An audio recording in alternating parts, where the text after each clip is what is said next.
servants or raw materials. Those would be you. Hopefully my face stayed straight enough that my answer was believable. Do not accept any parlays from them. Tridex will be more of a hindrance. Could be a good ally sometimes. I'm just not sure if it's worth it.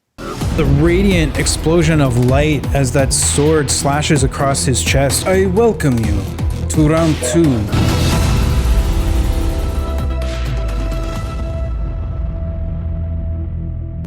Consciousness returns to you all as you become aware of a dim blue light that is now very familiar to everyone, as a new episode of Crucible of Fate is about to begin.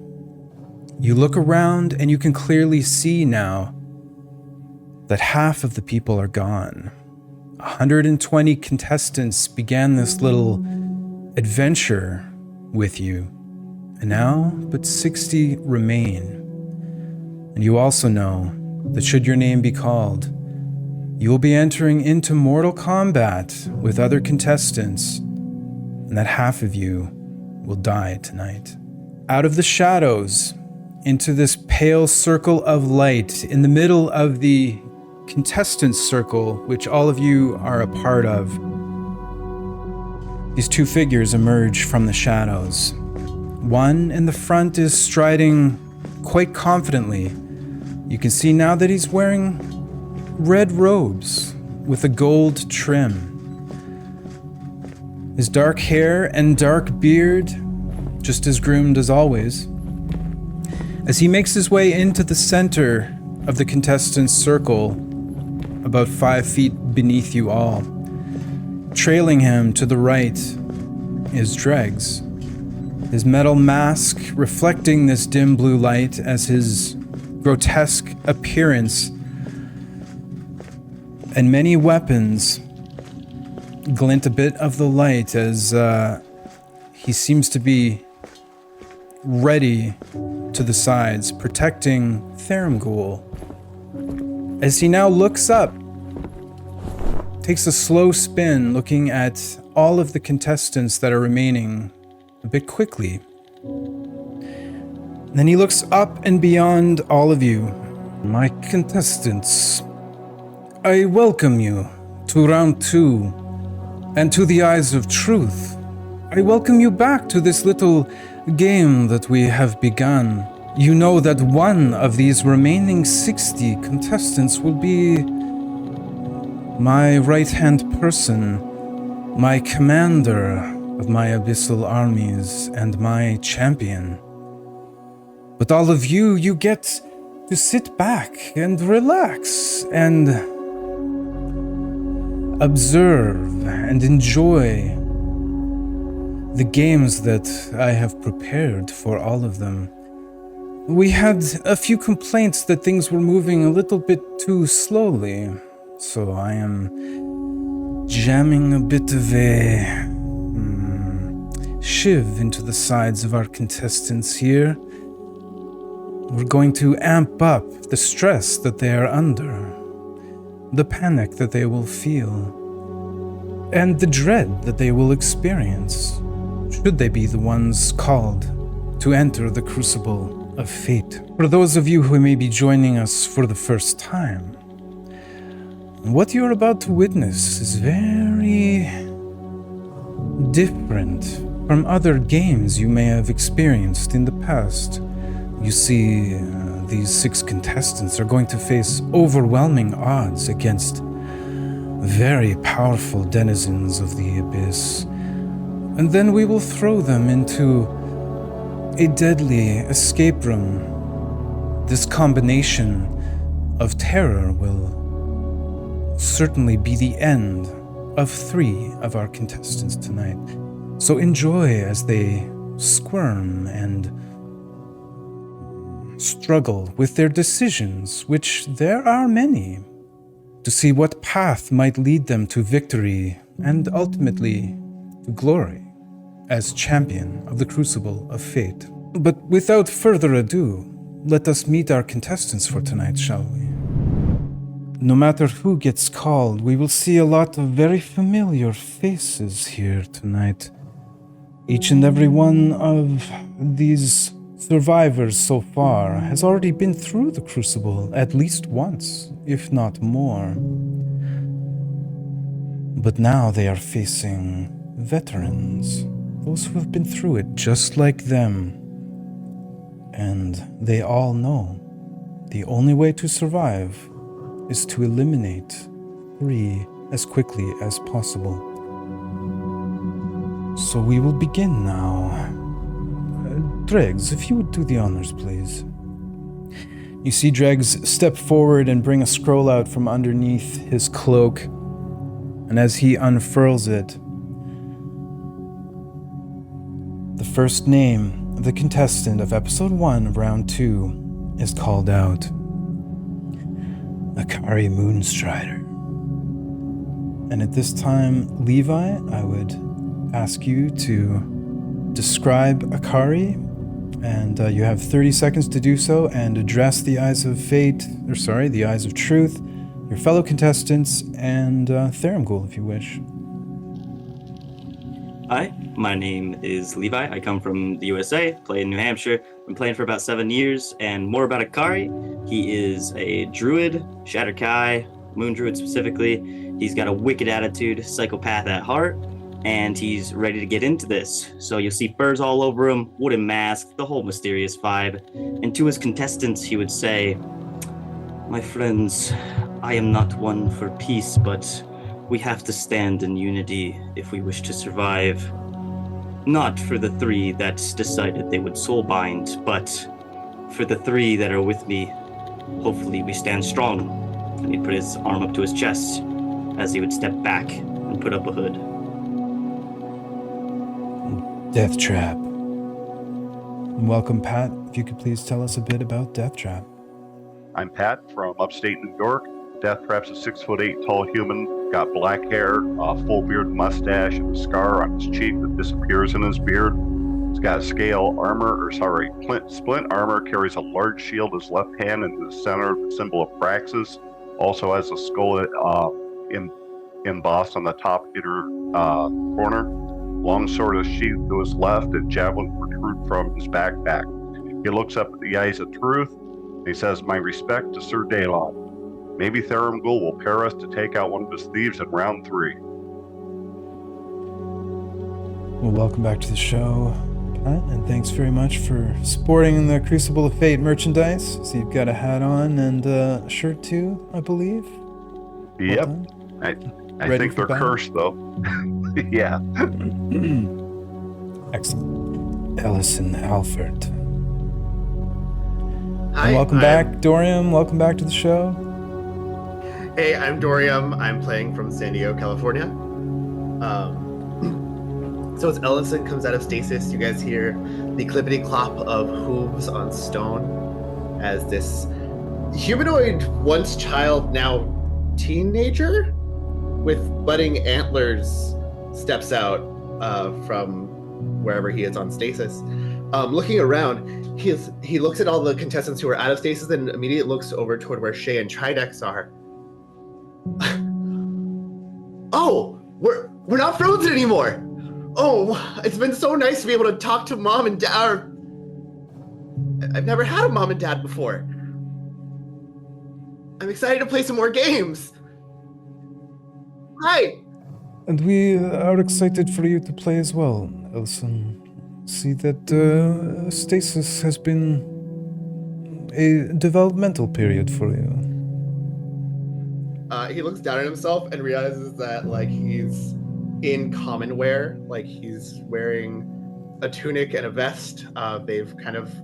He's kind of outgrown them, so they're a little tight on his form now. He's looking around, he's like, oh, I've heard about something called puberty, but I've never really known what it was supposed to be like. Okay. I'm sure Tridex will have something to tell me about it. He likes talking about guy stuff. I can't believe I'm saying this, but I hope we get to witness this conversation just for the sheer awkwardness that it will provide us all. Welcome back, Ellison. Shay Falconsong. And we welcome back Deirdre, welcome to the show. If you want to tell us a little bit about Shay, please.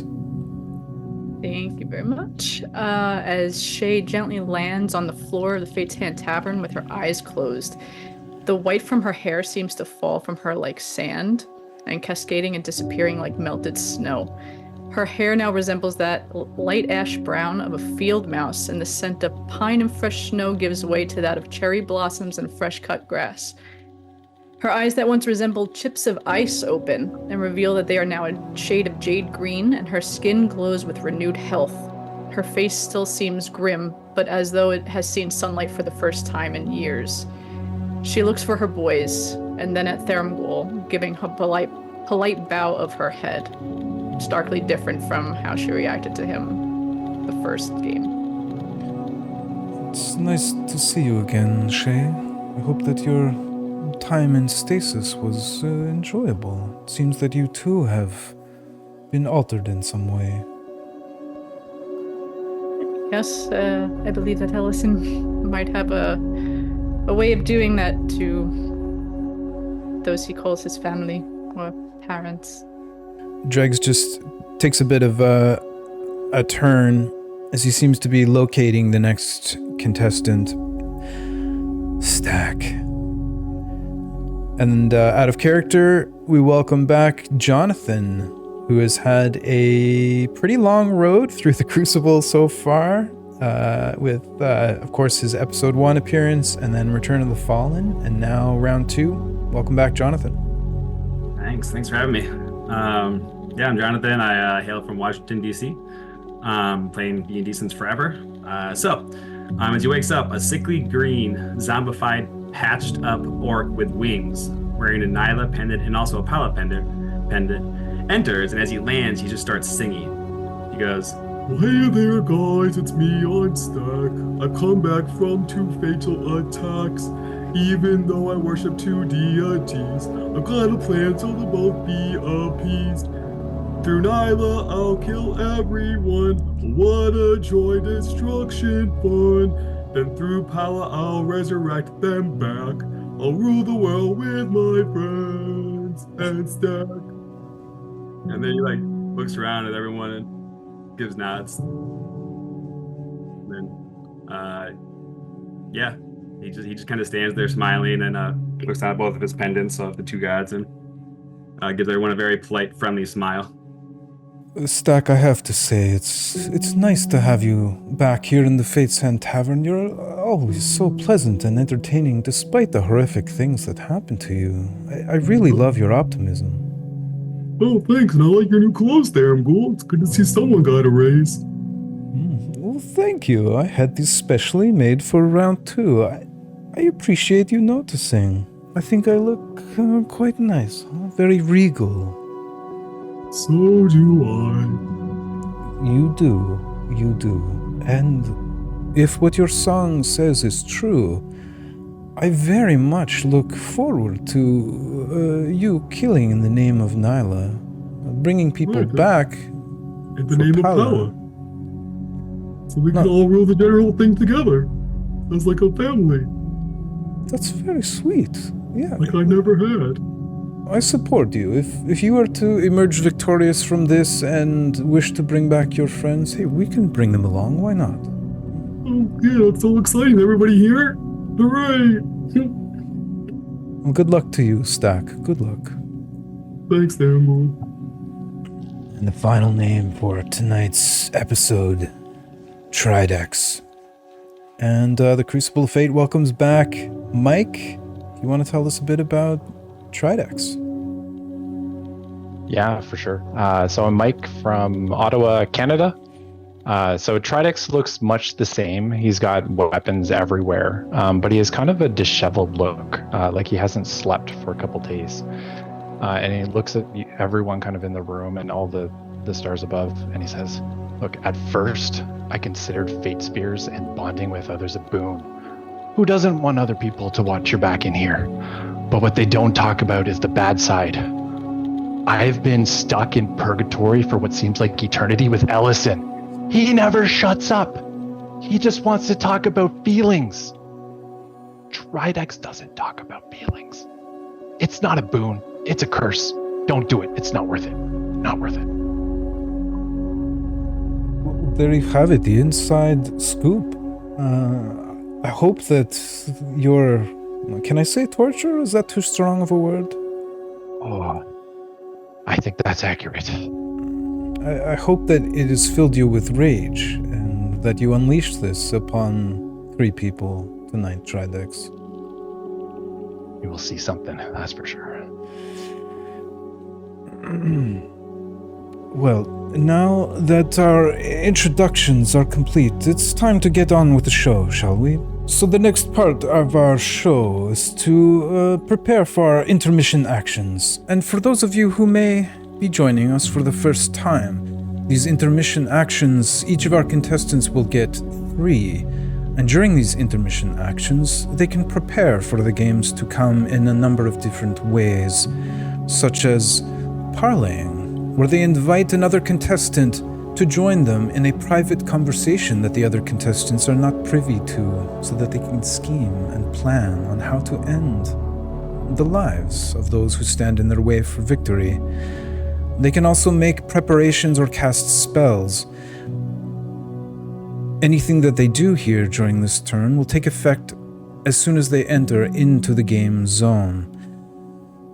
They can also visit the archivist, who has a lot of useful information for the contestants, not only about the monster that they will face in tonight's episode, but the room that they will be competing in and must escape from.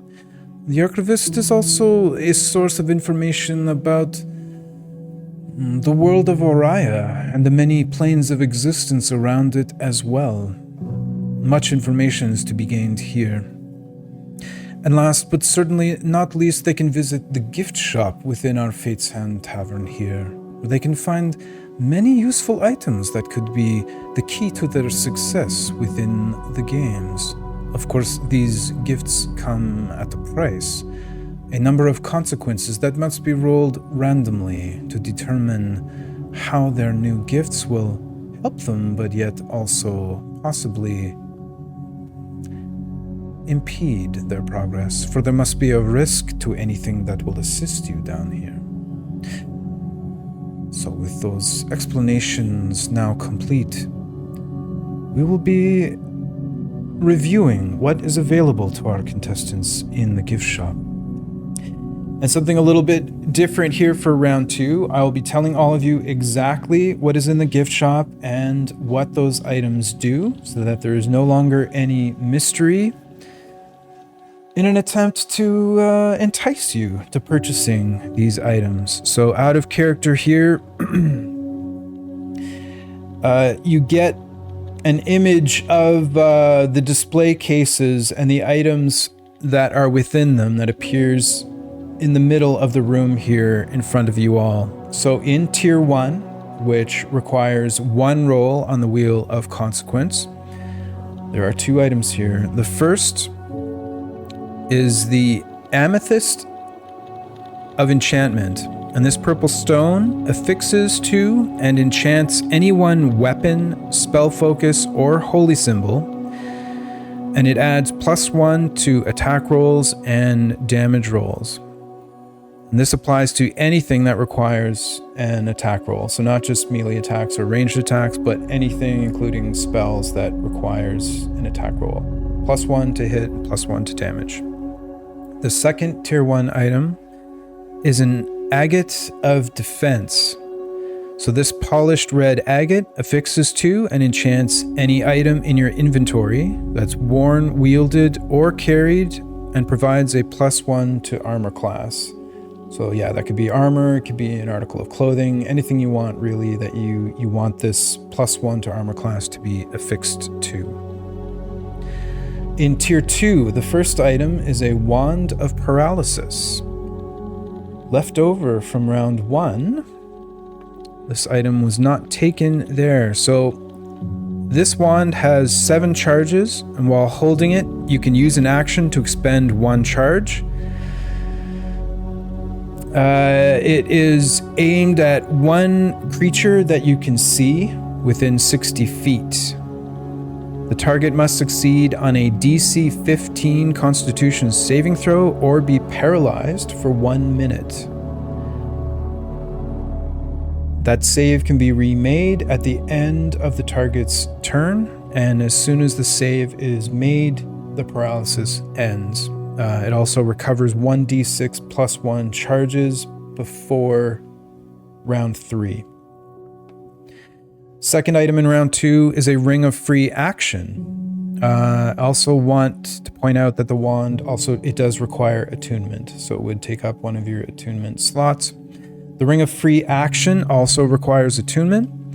While you wear this ring, difficult terrain does not cost you extra movement, and in addition, magic can neither reduce your speed nor cause you to be paralyzed or restrained. So you see the little balance going on there between the Wand of Paralysis and the Ring of Free Action. Now moving to the exciting stuff. Tier 3. First item is a Staff of Thunder and Lightning. So this can be used by any character, even if they're a martial class. The normal rules from the DMG for attunement do not apply here in the Crucible. So this can be attuned to by any character. So the Staff of Thunder and Lightning. It can be wielded as a quarterstaff, magical, +2 bonus to attack and damage. And then it has some additional properties, each of which can only be used once during round 2. First one is lightning. So when you hit with a melee attack using the staff, you can cause the target to take an extra 2d6 lightning damage. The next effect it has is thunder. So when you hit with a melee attack using the staff, you can cause it to emit a crack of thunder audible to 300 feet. The target you hit must succeed on a DC 17 Constitution saving throw or become stunned until the end of your next turn. The third ability of this staff is called Lightning Strike.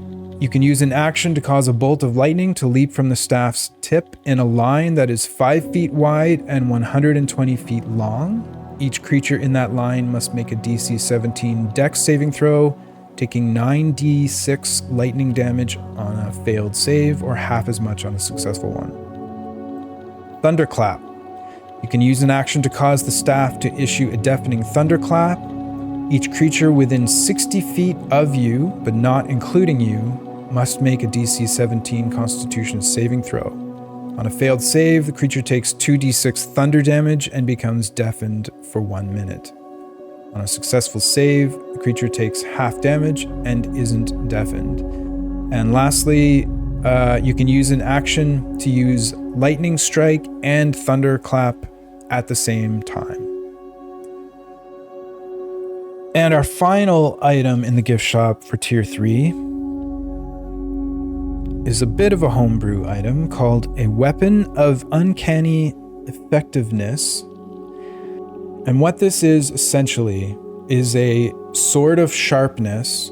However, it is also like a weapon of bluntness, for lack of better words, or piercing. So as a sword of sharpness, when you attack an object with the magic sword and hit, you maximize weapon damage dice against the target, so only against objects. When you attack a creature with this weapon and roll a 20, they take an extra 14 slashing damage. Then you immediately roll another d20. If you roll a 20, you lop off one of the target's limbs, with the effect of such loss being determined by me. And I can tell you right now, the first thing to go will be an arm, and then a leg. If the creature has no limb to sever, you lop off a portion of its body instead. So just a house rule here, any creature that has legendary actions, you don't actually cut off a limb.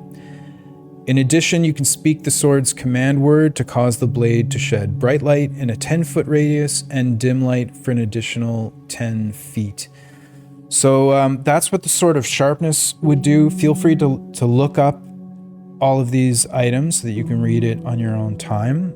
But what makes this a weapon of uncanny effectiveness is that if you prefer, it could be a bludgeoning weapon. So instead of lopping a limb off, it just crushes it. It to the point where it's useless, or it can do piercing damage and essentially destroy the nervous system, rendering the limb useless. So same thing applies. It does 14 additional damage right off the bat. Reroll a d20 and there'll be additional consequences should you roll another 20. So now that I have explained what is available to you in the gift shop, I hope that indeed you are enticed, because I would love to have your business here. But whether you choose to go to the gift shop or not, you have 3 intermission actions that you can take. And now it is time to determine our initiative. During our initiative here, there are 3 options that the contestants can take. They can do their regular initiative based on a Dex ability check. They can also do an intelligence ability check or a perception skill check. Okay, and with that, we're ready to do our initiative here. Akari. 23. Let's go. Death Trap. 6. I know it's a bit late, but I also want to let you all know that each of our players has a number of fate spheres that can be used to essentially re-roll any roll in the game or provide advantage or disadvantage to someone else. They can also be used to negate other people's rolls. So they have a certain amount left over from round 1, and everyone's been given 2 more fate spheres in round 2. Okay. Ellison. 28.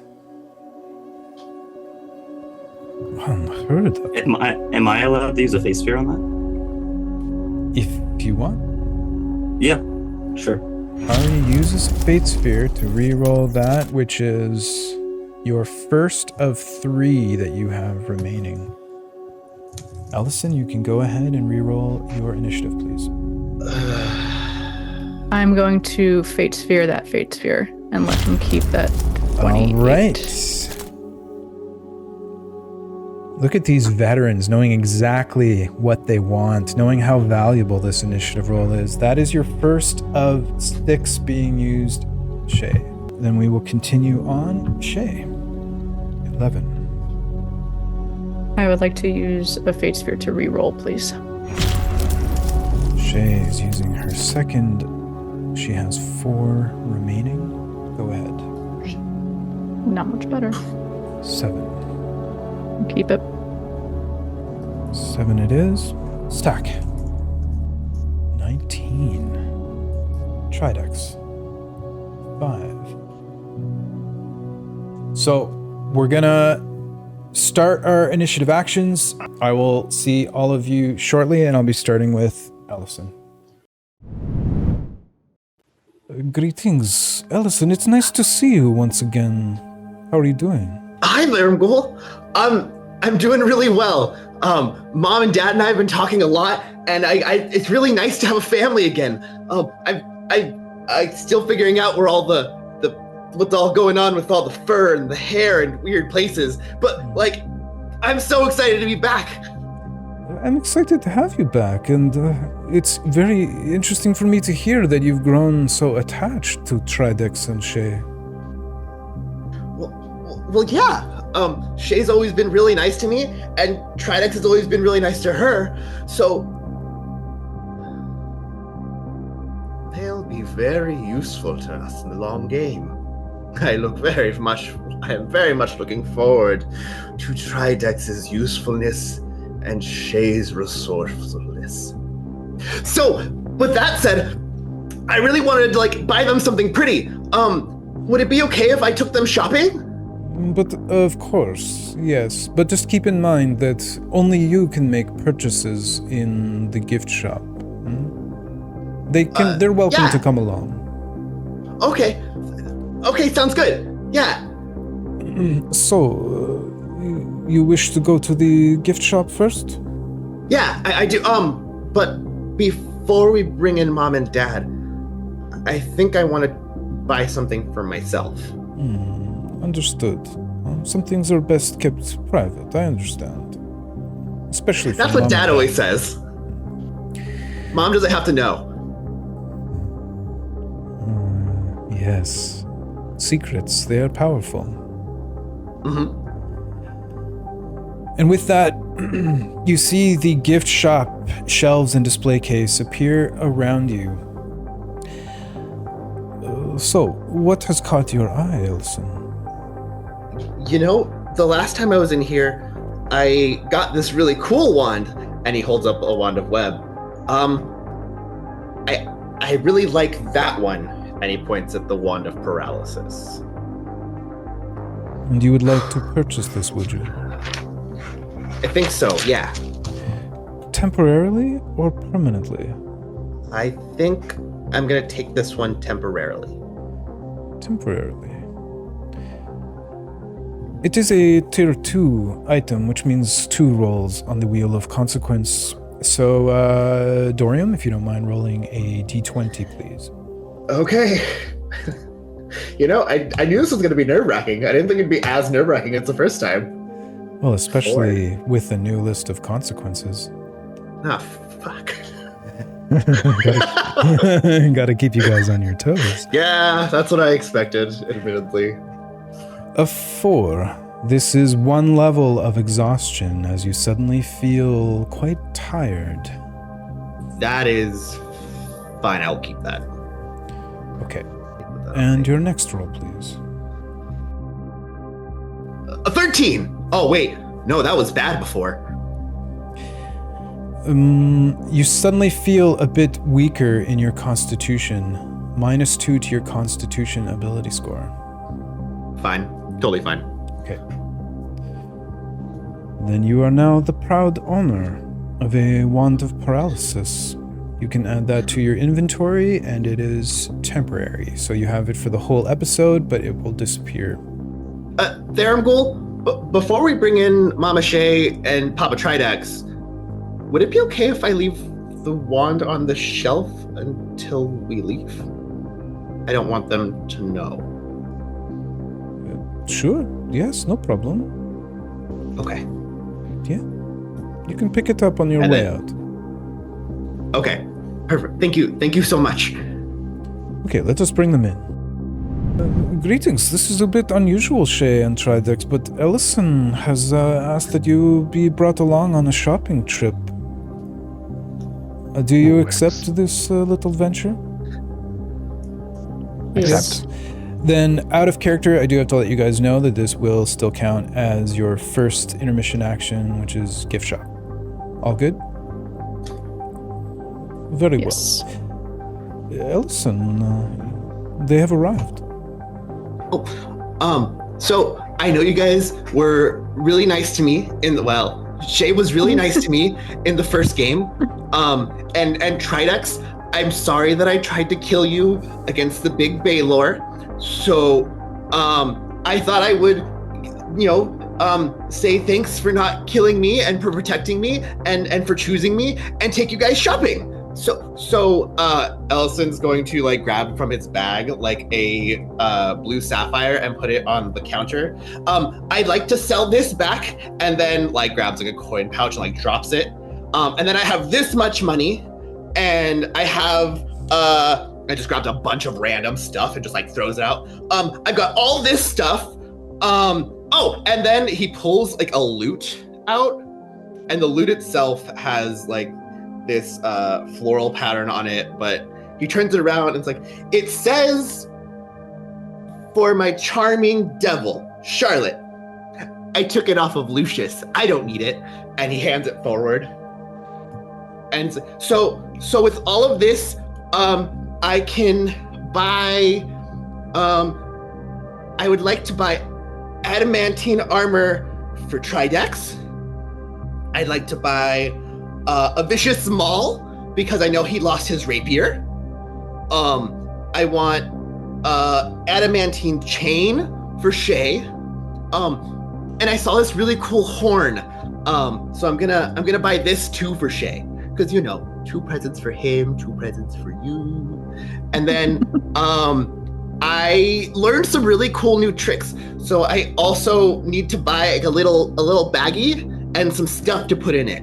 And that is mechanically a component pouch that I need to buy for Ellison. And that should cost me everything I have except for like 14 gold. Oh wait, no, I lied. Sorry, I forgot about the loot. So I actually have 31 gold.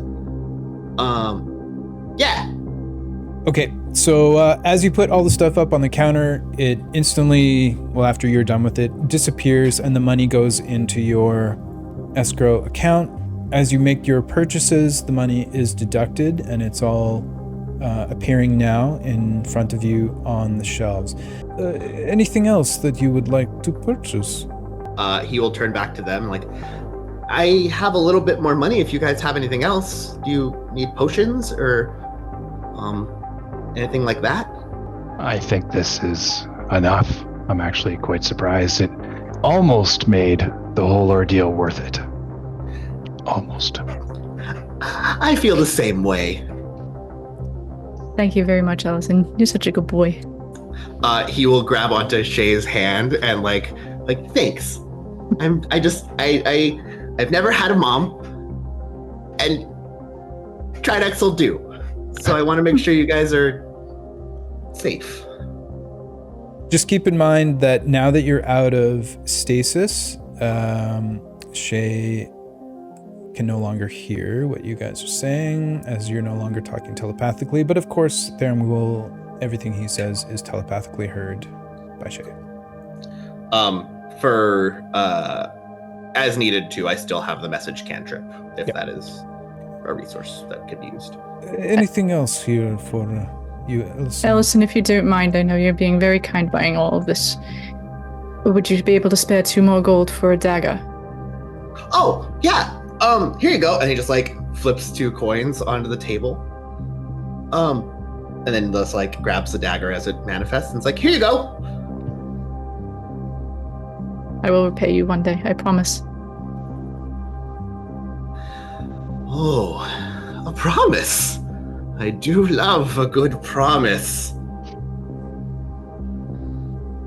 But don't worry about it. 2 gold in your debt. Excellent. I think that this has been a successful venture for you all. Anything else that you would like to purchase here at the gift shop? Just for clarity, only Ellison can purchase the tiered items right now, correct? Yeah, during your turns, you can come back for free should you choose to do so. Okay. Yeah. Are there any tier items missing? Yes. Take anything. You can see that. I'm looking. Oh, wait, sorry. Did you say are any tiered items missing? Yes. Oh. Are any of the tiered items missing? Did he buy anything? Did he? No, all of the items are still on the shelf. That's funny. Sorry, I misheard what you said. I didn't take anything. Jeez. It seems you guys are just trolling Akari, huh? Just, yep. I knew one of them was going to ask. Yeah, I actually didn't understand what they were asking at first, but hopefully my face stayed straight enough that my answer was believable. At any rate, they're going to know as soon as they come in anyway. So. Oh, yeah. Well, they're going to know someone took it. Yeah. Okay. And for your second intermission action. Oh, I would like to... I haven't talked to Abram Gaul in a really long time. The archivist, then. Yeah, please. No problem. And you find the environment shifting around you as a large archway appears before you, and you seem to be sliding through it. And on the left, you see massive piles of bones of unknown previous denizens of the abyss. And on the right, a seemingly endless line and stack of bookshelves that are each and every one filled with books. And out of the shadows, the form of Abranga All comes shuffling forward. Listen, Alfred. Wonderful to see you, and my, how you've grown. I am honored by you being here. How can I help you? Oh, well, the growing's called puberty. I think. It's supposed to give you a bunch of hair in weird places. Like my whole legs, they're all like goatee now. It's a little weird.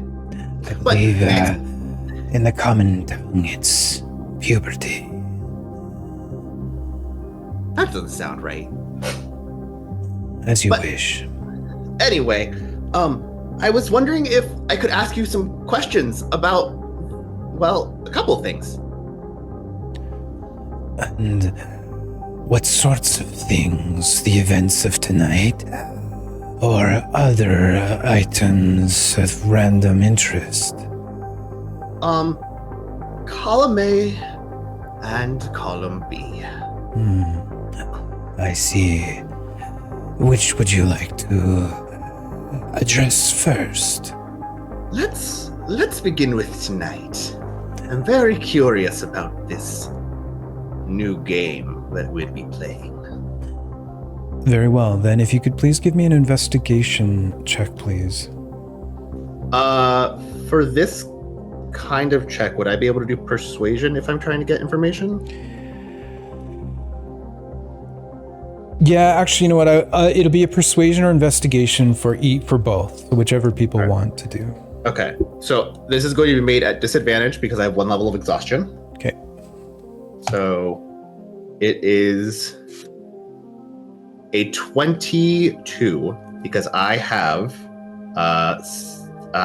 Silver Tongue as my bard ability, which when I make a charisma persuasion or charisma deception check, I can treat any d20 roll of 9 or lower as a 10. So it is a 10 plus 12 for a 22. Okay. And according to the rules on the website, you get your first hint at 15 and the second one at 20, and those will be about the monster. Yep. So first of all, Abranga All seems to lean forward and his eyes focus on you as his head kind of dips forward. And in your mind, you get many, many images flashing through your head of a familiar lich known as Arklam Greeth. You get initially the image of a humanoid male in dark clothing down on his knees with Arklam Greeth holding his head between the hands, and you see this magical purple fire that's emanating from the hands and searing the face of this humanoid as he screams out in agony as the facial features are burned away and the face becomes contorted. And you just hear Arklam Greeth say, There you go. Dregs, there is your mask of many faces. Now you no longer need to suffer under one visage. You can have as many as you would like whenever you want them. and then you're flooded with other imagery of people being killed through blasts of dark energy through a staff. You see the eyes of this lich illuminating with power as like shadowy tendrils come out and people quaking in fear. You see a whole host of incantations being made verbally and somatic as a host of magical effects are unleashed. As you gain a sense of all of the capabilities of the lich that you are about to face, and as a benefit of being the first person to visit the archivist within the episode, you have advantage on all of your attacks, and they have disadvantage on all attacks against you. Just the Lich and you alone against the Lich. Okay. By getting 15, you learn that Arklum has 198 hit points. His armor class is 17. He is immune to the following conditions: charmed, exhaustion, frightened, paralyzed, and poisoned. And for getting a 20, you learn that he is resistant to lightning, cold, and necrotic damage, and immune to poison, as well as bludgeoning, piercing, and slashing from non-magical attacks. Okay. Crap. Oh shit. I hope that has been most beneficial for you, Ellison. Well, yes, it's been very helpful. A few other questions, if I may. Go ahead and give me a persuasion check. Sure.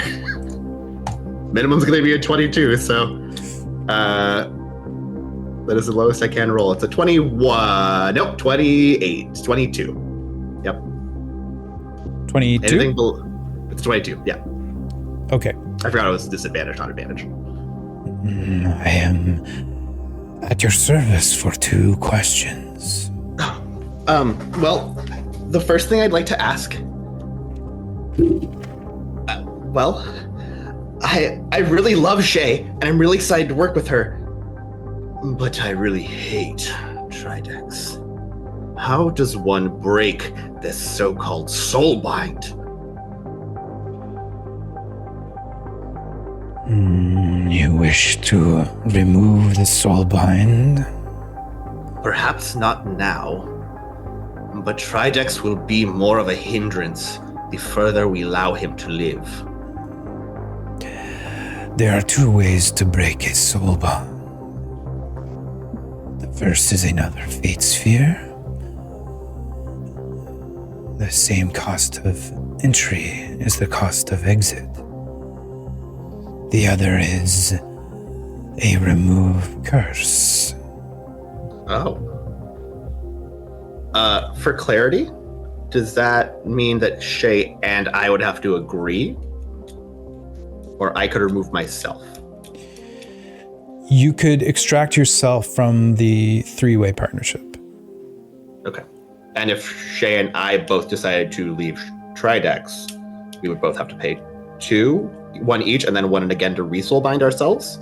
You could just pay 1 fate sphere each to push Tridex out and remain soulbound, and you'd only need the 1 remove curse.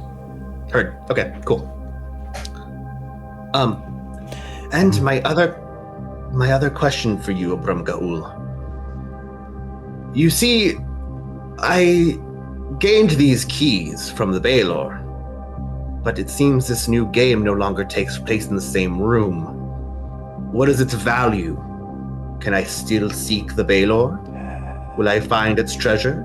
Should you face the Baelor again, the opening to its realm would be present in any room that you may face it in. And these keys would be to its personal locker on the other side. Excellent. Now just to find his name. Nevertheless, thank you for all you've done, Abram Gaul. I look forward to speaking to you soon. As do I. Good luck in the game to come. As you reappear back in front of Thermgol within the Fate's Hand Tavern, and for your 3rd and final intermission action. I would like to take the prepare action, please. And what would you like to do or cast? So it's kind of a list of things. First things first, I am going to don my armor and shield, which takes 5 minutes.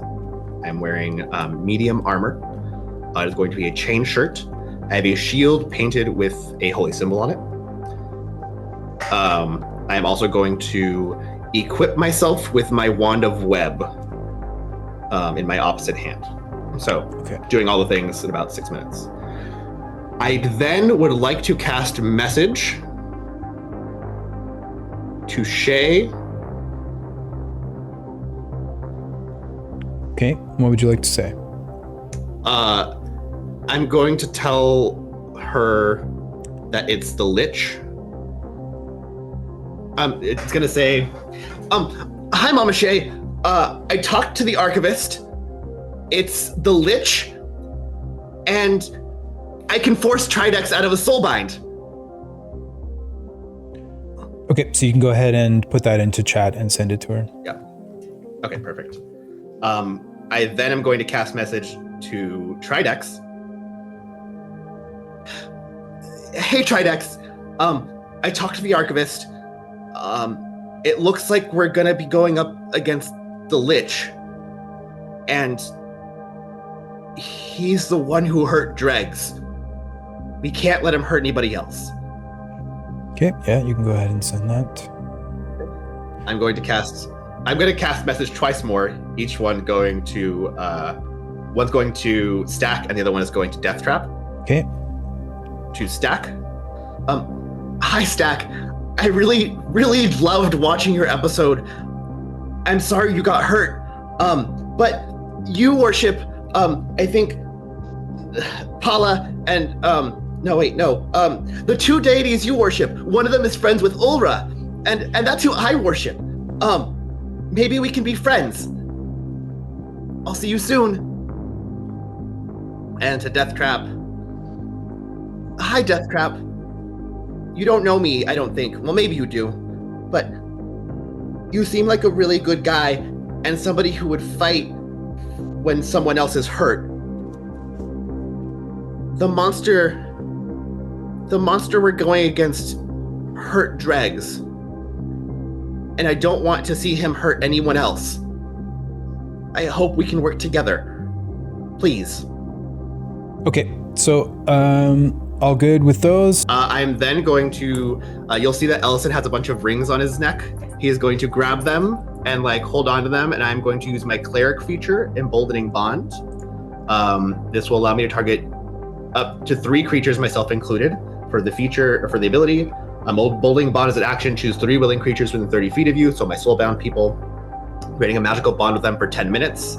While bonded, these creatures, while I bonded creatures within another, once per turn, they can roll a d4 to an attack roll, ability check, or saving throw. Okay, so they can each do it once per turn. Yes. Okay. Yeah. I am then going to go back to casting spells. I am going to cast Blade Ward on myself as a cantrip. I am going to cast, using a 2nd level spell slot, Mirror Image on myself, and the mirror images of Ellison will begin playing Patty Cake. I am then going to cast Sanctuary as a 1st level spell, which is also not concentration. Okay. And lastly, let me just make sure I don't have this as a ritual. Correct. All right. And lastly, using a concentration slot and a 1st level spell slot, I'm going to cast Shield of Faith on myself. Okay. So Shield of Faith is the concentration. And everything else is a magical effect. Anything else? Can I ask for good luck there, Mgul? Of course. I wish for all of you to do well, especially you, Ellison, but I have to say I find that symbol on your shield a little offensive. It's a funny secret, you see. The symbol on the shield is simply made to look like that of Ulra. It is very clearly, and he kind of shifts it a little bit, and as it hits the light, you see that that there's just some weird variance on what looks to be like an infinity knot. It is truly that of the great deceiver. Mm-hmm. After all, I am but a boy, am I not? This makes me very happy for many reasons, Ellison. I love the chaos you bring to the game. I truly wish you luck. Thank you very much. I look forward to making your game entertaining and being perhaps someday your general. It's been a pleasure, Tharamgub. For me as well. Greetings, Akari. It is your turn for your intermission actions. Tell me, what would you like to do for your first one? Well, Tharamgul, I think we all know how tonight's gonna go. You've allowed alliances, so I need to form my own. I would like to use 2 intermission actions to parlay Stack and Deathstroke at the same time. Very well. A death trap, huh? Or Deathstroke. I'm thinking of a different universe, Tharamgul. Yeah, just one sec. Greetings, Stack. You have been summoned to a parlay circle with 3 people. First of all, do you accept or refuse this invitation? I'll accept it, thanks. Excellent. Death Trap, same for you. Do you accept or refuse the invitation by Akari Moonstrider? I accept. Excellent. In that case, you have 3 minutes, Akari, and it begins now. Gentlemen, I will not waste any time. We are going to have to go into war with 3 other people. I parlayed you simply to relay some information about what I am going to do, because in order for us to survive, we need to work together, and I really hope that's what you guys feel as well. First things first, we need to kill one of them. If that happens, their soulbind will take effect. Second thing, do not accept any parlays from them, as they have a numerous amount of face spheres that they could use to try to charm you. And if that is the case, and you end up getting charmed, it's over for all 3 of us. Because the second they get the advantage to overwhelm us, we are done. So, I will be using my last intermission action, as I have already used 2, to precast, to try to buff myself up in order to greatly increases our chance of survival. If any of you have anything left to say, any strategy, it is welcome. But we need to stand strong and try to help each other. I agree, and we want to take one out quickly. I believe that Ellison has Hill Giant strength from the gift shop from last time. So just keep that in mind. I believe that Ellison also is the squishiest, although Tridex will not be our target, but either way, trying to get Ellison or Shay out will be most important. Yep. Looks like we gotta kill all of them. I might still talk with them if that's okay. They seem really, really nice, interesting people. I mean, I'll kill them, but like... That is okay, Stack. I appreciate you as a person, and if your kindness would be to welcome their parlays, that is, I have no control over that. I just can have concern for you, and if they do end up charming you, that could end poorly for us. Nobody, by the way, has been parlayed yet, right? Correct. Nope. Perfect. Then my suggestion is to not accept those. Good luck with your IAs. Try to get any supplies you can. You haven't gone to the archivist?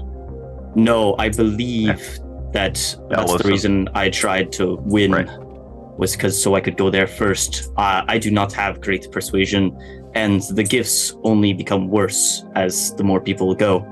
So I will be using this. I use 2 to talk to you guys, and then I would like to use my last to buff myself up with some new tricks I have. But again, try your best to buff and get ready. We will have quite the task ahead of us. I do have an aura. If you're within 10 feet, I can help on your resistances. But of course, then we're grouped together, which could gentlemen, cause that problems. is 3 minutes. Your time is up. I will see 2 of you shortly. Until then, relax. Take care. Oh, I'm not very fucking relaxed right now. Oh my god. Okay. And there you go. And for your last one, Akari, you said you would like to make preparations. What would you like to do? Yes, spellcasting indeed. I would like to do quite a few things, so bear with me. I would like to drink a okay, I'm gonna go out of character. I don't want to say this all in Kari's voice. No, it's all good. I'd like to drink a potion of heroism, so that'll start once I come in. I will then be casting a long strider at first level on myself, which gives me 10 extra movement speed to all of my speeds, including swimming and flying, meaning if I wild shape, I will also get a plus 10 to all of the said thing's speed. So that includes burrowing, climbing, and etc. Okay, is that concentration? No, Okay. it is not. And then here comes the concentration, because I will be casting Conjure Animals for giant poisonous snakes. Okay. Giant snakes, but are they actually large? No, they are medium. They're medium, okay. Yeah, because a normal poisonous snake is small, I believe. Okay, then those are going to be represented by dogs, but they're snakes. Yeah, it's cool. Yep. Snake dogs. And as my last little bit of stuff here, I would like to use Nozir's Marvelous Pigments, which is a magic item I have. Yep. So far I've done 1, 2, 3 actions, only about 18 seconds out of the 10 minutes. I'd like to use the pigments to construct several vials that make it look like I have potions. And I would like to, so basically the magic item, I'll quickly go over what it does. I basically paint out a picture, and whatever I paint becomes real. Yep. And I don't need any materials for this, so I'm gonna paint out like 5 empty, or well, it's gonna look full potion bottles. They don't do anything, right? I can't replicate a potion, but I'm just gonna stick them on my belt and make it look like I have a shit ton of potions, when in reality, there's only gonna be one real potion on my belt, which will be a potion of invisibility. Okay. And sorry, that wasn't my last thing. My last thing then would be I would like to wild shape into a giant constrictor snake, which is a huge beast. Okay. Giant constrictor snake. All right. And I can't do anything else because I have the long strider, the pigments on my druid form. I have the bless up for an hour. That's not concentration on conjure animals, and I wild shaped. So that's it. Okay. You seem quite well prepared and well planned, Akari. I salute your preparation, and I wish you the best of luck in the game to come. Yep, see you in a little bit. Greetings, Stack. It is your turn for your intermission actions. Tell me, what would you like to do with your first one? Oh, hi, Tharangle. That was a nice talk. I'm going to the shop, and I'll just send you a list of things that I'm gonna buy. I'm not doing any of the fancy things. I just need some stuff, clothes. Sounds good. You see the gift shop appear around you with all of the display cases. What you notice right away is that from Tier 2, the Wand of Paralysis is gone. And what would you like to purchase here? Well, yeah, I'm just getting some studded leather armor, longsword, some caltrips, some ball bearings, 2 healing potions, and I think that's about it. Anything from the tiered items? No, thank you. I get a little scared sometimes with the things. I understand. How scared you are. No problem. And that is it for your shopping? Mm-hmm. What would you like to do for your next item? I couldn't decide who I wanted to talk to, so I was just gonna roll for it. The numbers that we're using for the game I'm gonna use, but I'm gonna re-roll Death Trap. And 5 obviously is myself, so here's a D6 roll. I'd like to talk to Ellison, please. Very well. And I see you have a new friend on your shoulder. Oh yeah, this is Nala. Nala. As you see, she has 2 different colored eyes like me. I read in a white one for Paula and Nyla, and so I named her Nala. Came up with the name myself. It's a combination. Yes, very complex. An interesting combination there. Thanks. Let me grab Ellison for you. Greetings, Ellison. You have been summoned to a parley circle by a stack. Do you accept or refuse? Oh my god, it's like meeting a celebrity. Yeah.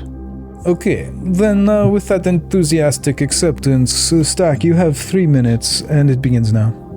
Oh my god, Stack, I've wanted to talk to you for so long. Oh my gosh, I really enjoyed when you were on your show and the way you made friends so easily, and I thought it was just so cool.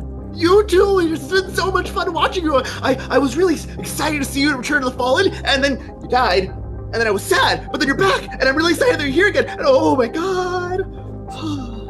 Oh my gosh, yeah, when you follow two deities, one of them brings you back a couple of times, which is pretty exciting. Oh, I hope so.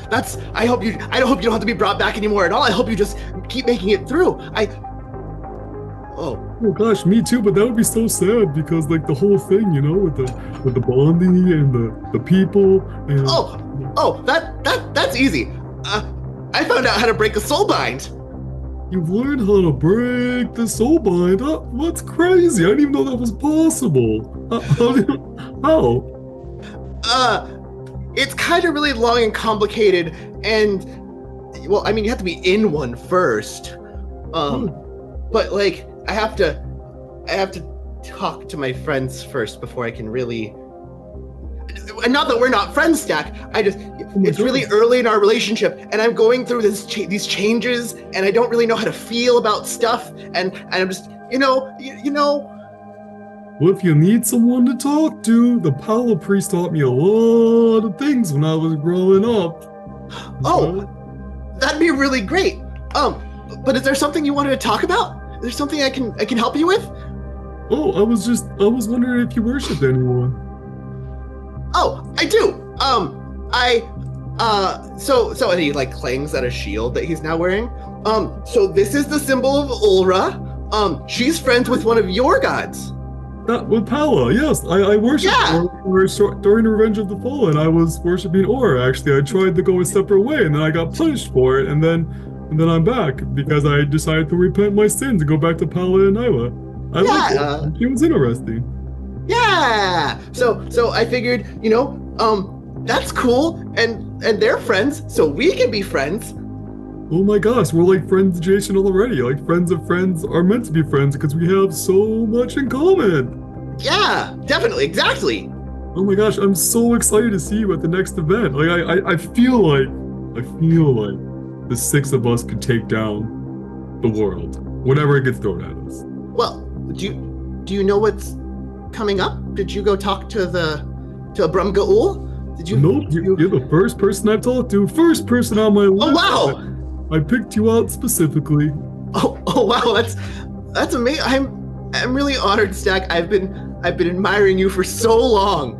You're so cool, and your song, oh my god, was so great. I've been humming it to myself. I hate to break up your party here. This is very sweet, but that is 3 minutes to both of you, and I'm afraid I must move on with the show. But very touching moment here. I'll see you on the field. Bye, Stack. See you soon. All right. That was pleasant, huh? A little bit of levity in such a dire situation. But we need to move on. So your third intermission action. I would like to do another interaction. I'm going to reroll 2 3s and 5s. Okay. Whoops. Let me try that again. Come on, Paula. Tell me who. Oh, Tridex. Oh. That's really exciting. He seems like a mentor, kind of, to Elisa. I will get him for you. Greetings, Tridex. You have been summoned to a parley circle by Stack. Do you accept or refuse the invitation? I accept. Very well, Stack. You have 3 minutes, and it begins now. Hi, Tridex. How's it going? Pretty good, Stack. How you doing? I really enjoyed your last couple of battles. I think you're the most veteran out of all of us so far. Most veteran at dying. But my gods keep giving me back. I just had a nice talk with Elisa. seemed to get along with you really well. You guys had some nice long conversations in the Soulbind chambers. Oh, yeah, he can talk, let me tell you. Oh my gosh. Yeah, he doesn't stop. I can't imagine. How long did you listen to him for? So the problem with soul binding, and this is what I have to tell you, is that you can't shut it off. It's just there constantly. 12 days. 12 days. 12 days straight of Ellison in my ear. He could be a good ally sometimes. I'm just not sure if it's worth it. Oh, interesting. You guys seem like such a nice family. Would you say it's a family? Do you feel like his dad? Would you say he's like your adopted son? If you had to choose? I think he feels like I'm his dad. If I could, I would discipline him quite a bit and just get him to shut up. But it's frowned upon in most places, I think. How would you discipline him? Because like Nyla likes a lot of discipline, but Paula doesn't like discipline, and I always kind of go back and forth on how we should treat each other. I think, just locking him away somewhere for a very long time until he grows up. It's the first thing that comes to mind. Just in a small cage, enough food to live, and then when he's grown, he can leave. Exactly. Oh, this is genius. We both used to worship Oreo, which is really cool. Do you worship someone? I do, but I'm not at liberty to say right now. Oh, come on. I worship. It's not Pala or Nyla though, so we don't have that in common. Oh, that's a shame. If you ever want to change over, I got a lot of great things to say about both of them. All right. Well, sounds good. It's nice to see you, Stack, again. I'm looking forward to this room. All right, Tridex, I can't wait to see you. I'm sure we're gonna have a great time. Let's kill whatever comes our way in this first round. I think so. Okay. I think that's a great idea. Oh, you seem real neat, Tridex. I'll talk to you soon. All right. Bye, Stack. Greetings, Shay. It is your turn for your intermission actions. What would you like to do with your first one? I would like to go to the archivist, please. Sure, just one moment. So you see the Fate's Hand Tavern fade away as the grand arch of the archives is visible before you as you seem to be gliding into it. The tremendous piles of bones on the left and the endless stacks of books on the right. The form of Abranga All emerges from the shadows as he seemingly glides towards you.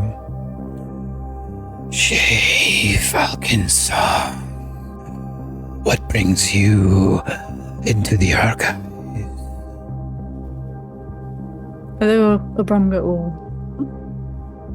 I have a few questions. One, not regarding the room that we are possibly going into, and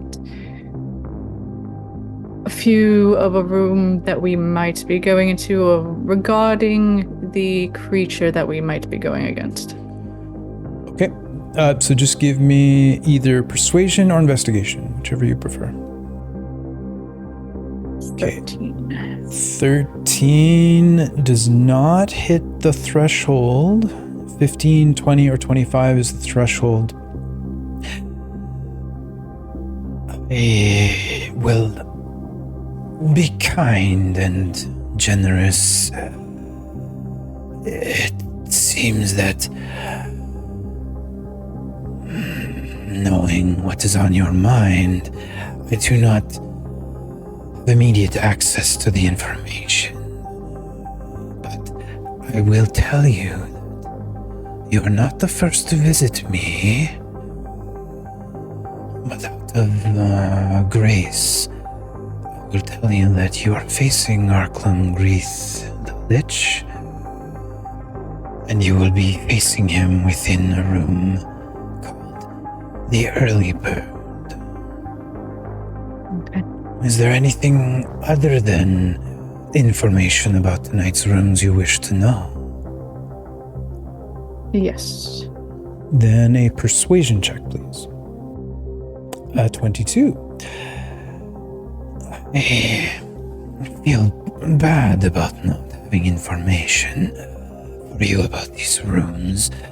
So I will answer 2 questions for you about any other subject you desire.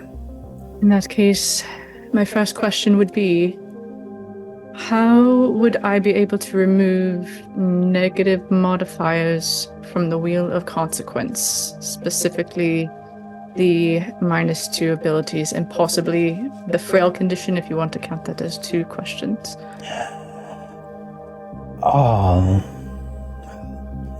Most of the consequences from the wheel can be removed by a remove curse spell, as well as heal, and of course wish, but should someone have access to such power, I doubt that would be your main concern. And your second question? If I were to offer you a gift, would I be able to ask 1 question regarding the room, knowing that we are going against the Lich? What gift would you have for me? Shay will pull out the dagger that she just purchased and remove a glove from her hand and show her hand, showing that she is willing to give bones to him from herself. Go ahead and make a persuasion check at advantage. 13. I will still count that as success, as is neutral to you. And it is quite a tempting offer. Mm-hmm. And you are willing to give me a bone now? Before your game? Yes. I believe it might help my group survive. I accept this offer. Please proceed. I am watching with bated breath. Specifically, she will go to move to the finger that has what looks like a wedding band on it. So her left ring finger. And she will place it down and gently sever her finger from her left hand. Gently sever her finger. Well, I'm not chopping it, but yes. So just. How symbolic. You're beginning anew. Very well. For this sacrifice, I will answer whatever question you have. Where is the phylactery of Arklum? The phylactery is in the lair you would have seen in the first encounter with him. Within the depths of the pit, in front of his balcony amongst his pets.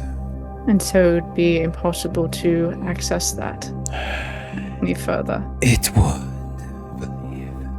In the next round, should you survive, Thermgul is planning a way that anyone could willingly go to the lair of a creature such as him. And should you desire it, you could do this. Understood. I am afraid we are out of time, but it was a pleasure doing business with you, and do not worry, I will keep good care of this for you.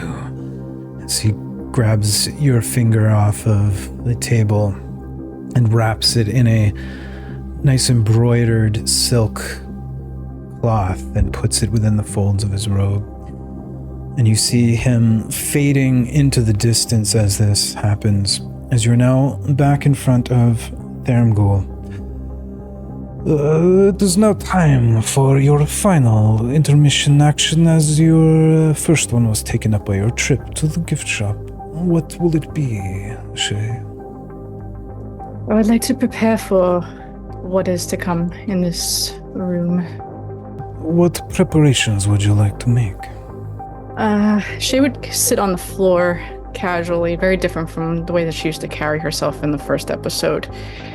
And really out of nowhere, she's going to ask Tharamgul, this may be too personal of a question, so do forgive me for prying, but have you ever had a mother, Tharamgul? Give me a persuasion check.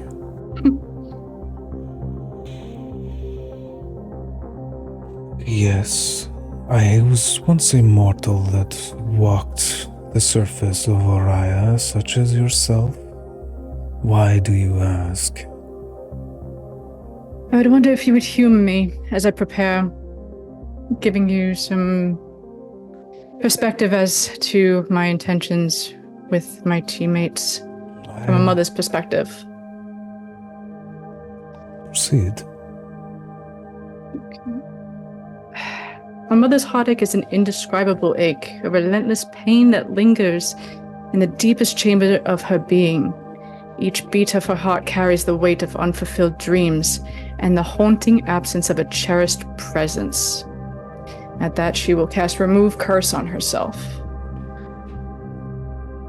And out of character, which curse are you That would removing? be a -2 to Con and a -2 to Dex. That would be removed. Okay, so it's 1 per cast, though. I believe it is all, but You mean with the Unless it's spell different. itself? all curses affecting one creature or object end. One object, huh? Well, we're playing by Ra, so there you go. I had it in my head that it would be 1 per, but if that's the way the spell is written, then all of the negative impacts from your gift shop item are gone. Excellent. A mother's protection is an unwavering shield forged in the fires of unconditional love. It manifests in a watchful gaze that anticipates potential harm, in the soothing lullabies that cocoon a child's fears, and in the gentle touch that mends scraped knees and wounded hearts. With that, she will cast Protection from Poison 3 times, one on herself, 1 on Ellison, and 1 on Tridex. Oh, it is a touch spell, though. Would that be able to, if I touch them as I walk in, would that be able to work? Yep. Okay. A mother's guidance is a compass that steers the course of a child's journey through life. Like a steady hand on a turbulent sea, she imparts wisdom and values with a gentle touch, helping to navigate the complexities of the world. She will cast Water Walking as a ritual on herself, Ellison, and Tridex. Okay. In the face of self-doubt or challenging moments, a mother's faith becomes a resilient flame, illuminating the path of maternal responsibility. With each decision, sacrifice, and triumph, she draws upon this eternal wellspring, confident in her ability to navigate the complex terrain of raising and nurturing her children. It's a faith grounded in love, resilience, and enduring commitment, the profound role she plays in shaping the future.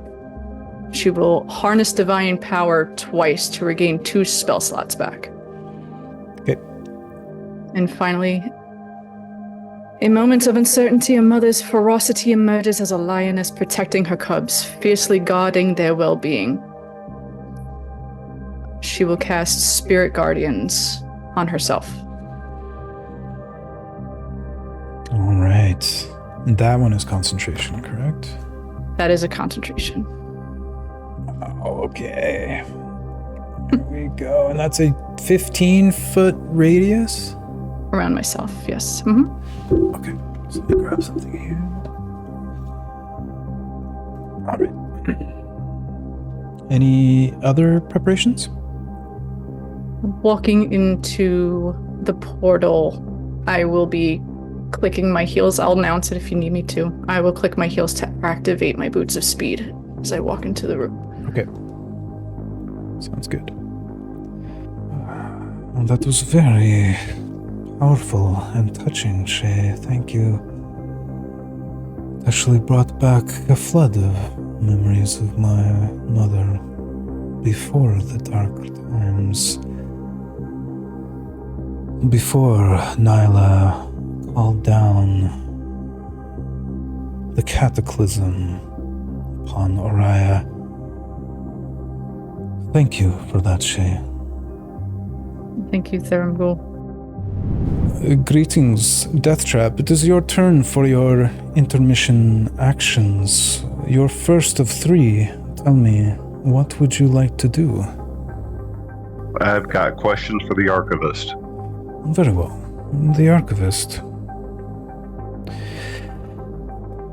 At the request to go to the archivist, the Fate's Hand Tavern fades away as you see the archway of the archives appear before you, and you find yourself kind of gliding through it until you can see massive piles of bones on the left and endless stacks of tomes of books on the right.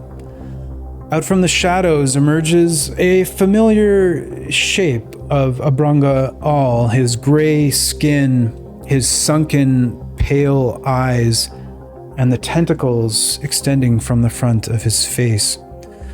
He seems to be gliding towards you. Deathtrap. What can I do for you?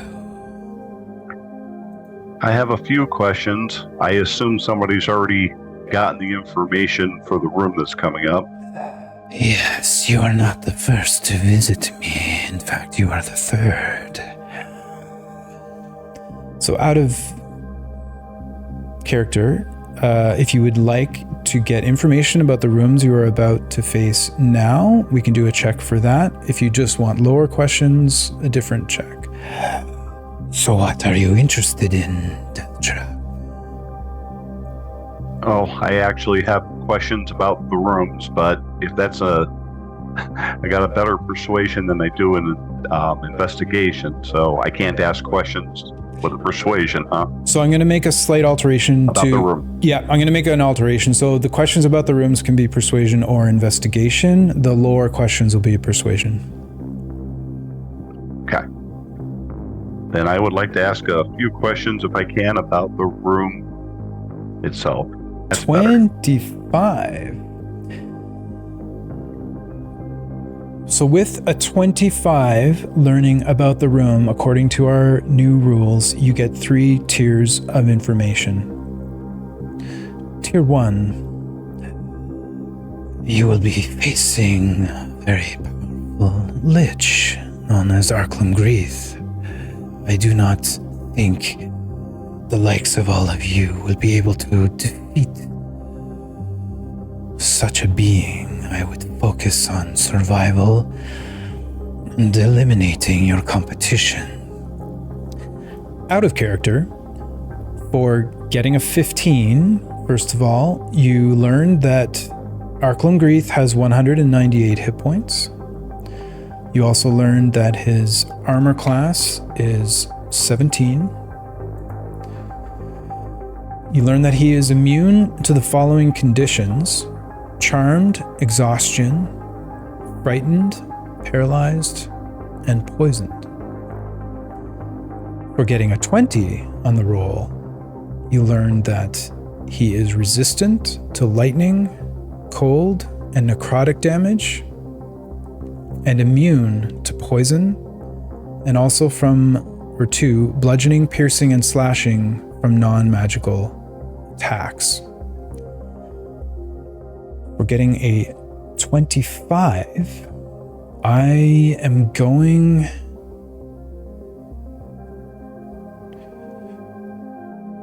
to message you one thing in private. The rest, though, I can share with everyone else. Most people have seen this room operate. So there are spheres of annihilation that move randomly around this room called Early Bird. Those will not be activated until after things are resolved with Arklum Greeth. Also, there will be 3 doors and 3 gems that activate those doors. So to leave the room, you need to grab one of the gems and make it to the door to escape. There will only be 3 doors. only be 3 gems, and only 3 of you can escape. I'm just going to message you something very quickly to just you. Okay, just give you a second to read that. Okay. And that is about all I have to share with you, Death Trap. How about questions about the world in general? Something you are interested in? No, I was actually going to ask another question about the room specifically, but if that's what I get, that's what I get. I do have to message you on this, though. I mean, you could do your roll to ask more questions about the room as well. I mean, you had a very high roll. Okay. Yeah. Then I will go ahead and do that. I mean, I think that you answered most of them. There's just one more I think I have. So if I could hopefully roll the right one this time, see if I get high enough. Cool. I am happy to answer one more question from you. The gems, can they be picked up before the monster is killed? No. Before the liches, or before... Okay, they don't activate. So, okay. Both the spheres of annihilation and the gem keys will be encased in solid steel before Arklum leaves. Or is destroyed. And I believe that concludes our time here. Good luck to you, Death Trap. Fate's Hand Tavern once again appears all around you, and you are standing in front of Therangul again. And for your second intermission action, Death Trap. I want to go to the shop. The gift shop, very well. The gift shop apparates around you, and you can see that only one item is missing from tier 2, and that is the Wand of Paralysis is gone. Everything else remains. Okay. Did anything catch your eye here, Death Trap? Nah, I don't like your wheel. I want to buy a vicious longsword, and I only have one question. I'll email you as you asked, but do I have to rebuy a longsword and sell my own, or do we just assume the vicious cost is all the cost? It's just like an upgrade cost, so it gets added. Yeah, you just buy the vicious part, and it gets added to your weapon. Okay, that's all I want there. That's it. Well, that was easy.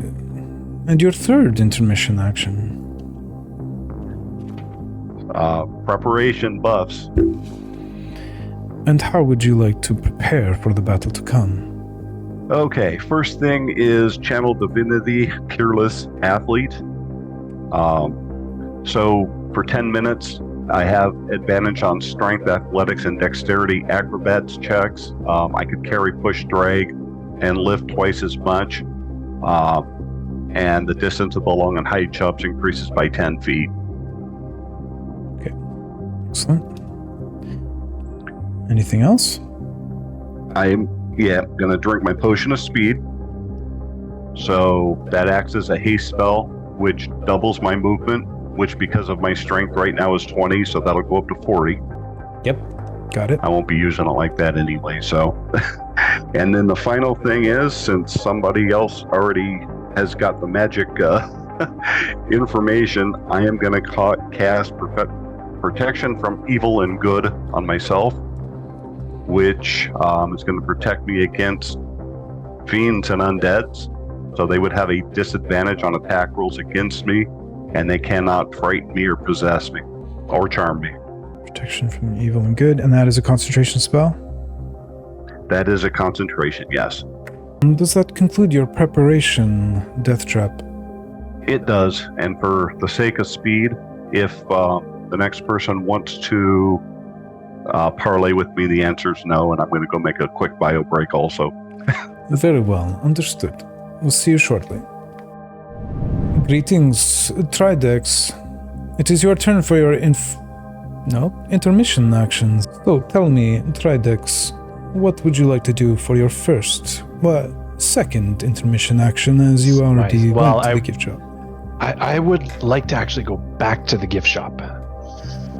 I see. This can be permitted since you've already used an intermission action to go there. So you see the display cases appear in front of you, and you notice that only one item is gone, and that is the Wand of Paralysis. Okay, I was eyeing the actually Ring of Free Action. So, as they say, go big or go home. Let's roll for consequences. Right, Ring of Free Action. Would you like this temporarily or permanently? I'll keep it permanently. Permanent. A 14. This would be -2 to your charisma. I will keep it. Okay, go ahead and roll. A 5.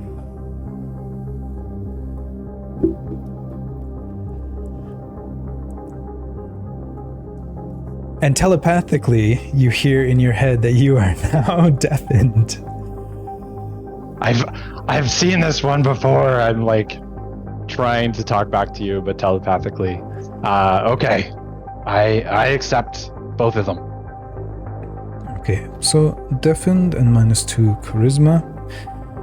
And you now are the owner of a Ring of Free Action. And just so everyone knows, you do not suffer any penalties for difficult terrain, and you cannot have your speed reduced magically, nor can you be caused to be paralyzed or restrained while wearing the ring. Anything else you would like to purchase, Stridex? No, not here. Very well. Let's move on. So this did not take an additional action? No, I used your... I still have 2 left? Yeah, that's right. And for your second intermission action? Let's go visit the Archivist. Excellent.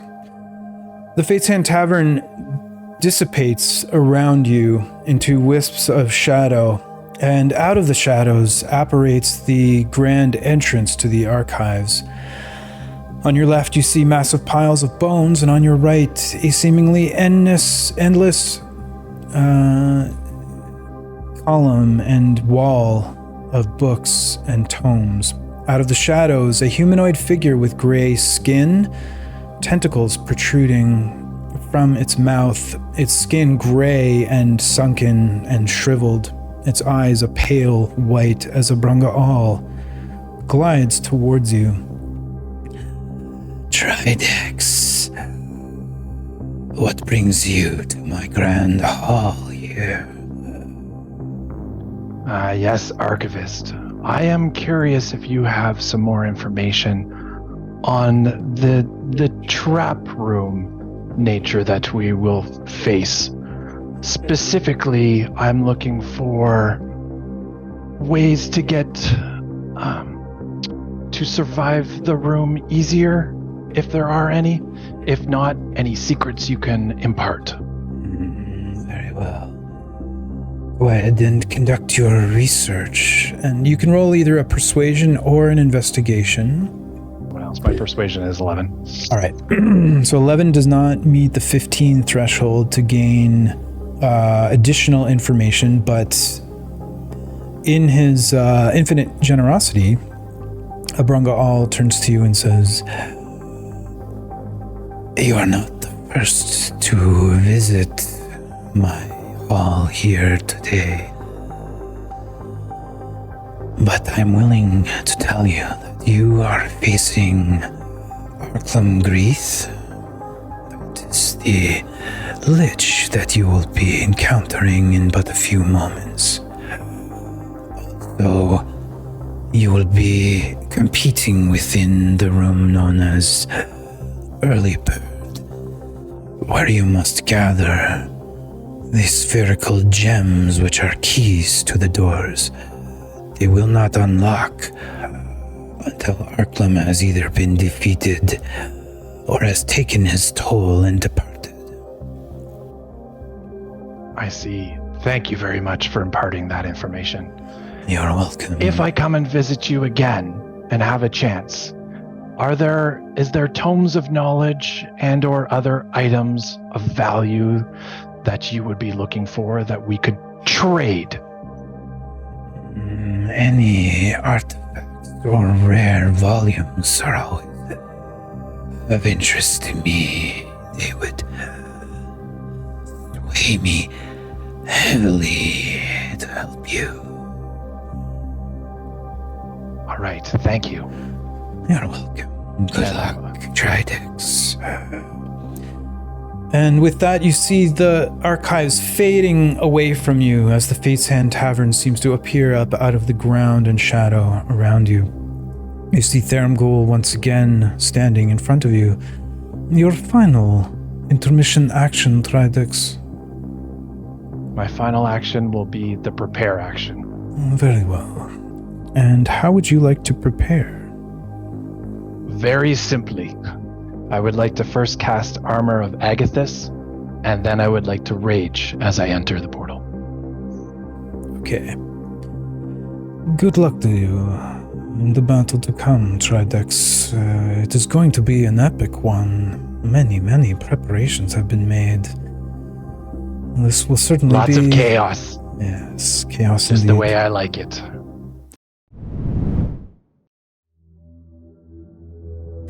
Welcome back from your intermission actions, everyone. They were quite interesting and quite entertaining, and this is going to be a battle unlike any I have ever seen here within the Crucible of Fate. A clash of veritable titans, if you will. But to get at it, first, Dregs, could you please accompany our VIP into the arena? Make sure that he is comfortable, of course. Well, he is your master, after all. You see Dregs nod slightly to Thermghoul. As you wish, Thermghoul. And he disappears into the shadows. At this time, Thermghoul motions for you to follow as he heads towards the gated gallery. You now see in front of you about 50 monoliths of dark stone. However, he moves to the center one where the escape the room monoliths are. And as he turns, you can see that the portal is making its way forward through these stone slabs one at a time. He does a quick little turn towards all of you. And now it is time for you to make your final preparations as you go through into the portal. And for you, we will all roll some initiative. So we will start with Kari. You can do your regular initiative, your perception check, or your intelligence ability check. Sounds good. Almost a 18. All right, that's me. Okay, Kari.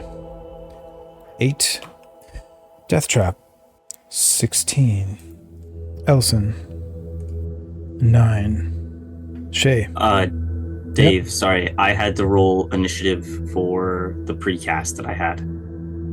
Okay. They take. Yep. You want me to do that? Yep, go ahead. They got an 18. Okay, 18. Shay. 17. Stack. 22 for Stack. And Tridex. 17 for Tridex. Tridex had a +3. Shay had a +6. Do I need to roll initiative for my familiar? And yeah, please do go ahead and roll for your familiar. Okay, so Nala is a 7. Okay, so in initiative order here, we'll get to you guys going through the portal. So if you can describe anything that would be different about your appearance since you introduced yourselves. Also, if you can let me know what's in your hands and if there's anything that you want to say, very short thing to the Eyes of Truth, to Thermghoul, or to one another, you can go ahead and do that. Up first is Stack. All right. You see Stack. I guess he today didn't have these things, but he had a shield and a long sword instead of other armor. He's got a pseudo dragon around his neck. Says, "All right, Nella, let's go. Go show him how it's done. And then he plugs his nose and he jumps through the portal. And what's in your hands? Just a shield. Shield. Okay. The sword is sheathed. Sword and shield? The sword is sheathed. Oh, Just sword a is shield in sheathed. hand. Other. All right, Shay. Shay has some slightly different armor than what she came in with. It is a scale-looking armor, or chain-looking armor. I'm sorry. And around her, these little fey beings seem to float around her, and she instructs them: "You don't go after Allison, and you don't go after Tridex." And she's going to put her hands on both of Ellison and Tridex's shoulders and see you in there. And she will walk in, clicking her boots as she does so. Tridex. Oh, sorry. And I'm sorry. I have a shield in one hand and nothing in an open hand. Okay. Yep. Thank you. Shield and nothing. Okay. Tridex is wearing some shiny new scale mail. He's also got a shiny new maul, and that is the only thing he's holding in his hands. But if you look very closely, he's wearing a ring as well. That wasn't there before. And he looks at everyone and says, "We're up against the Lich. If you haven't found out already, you will soon.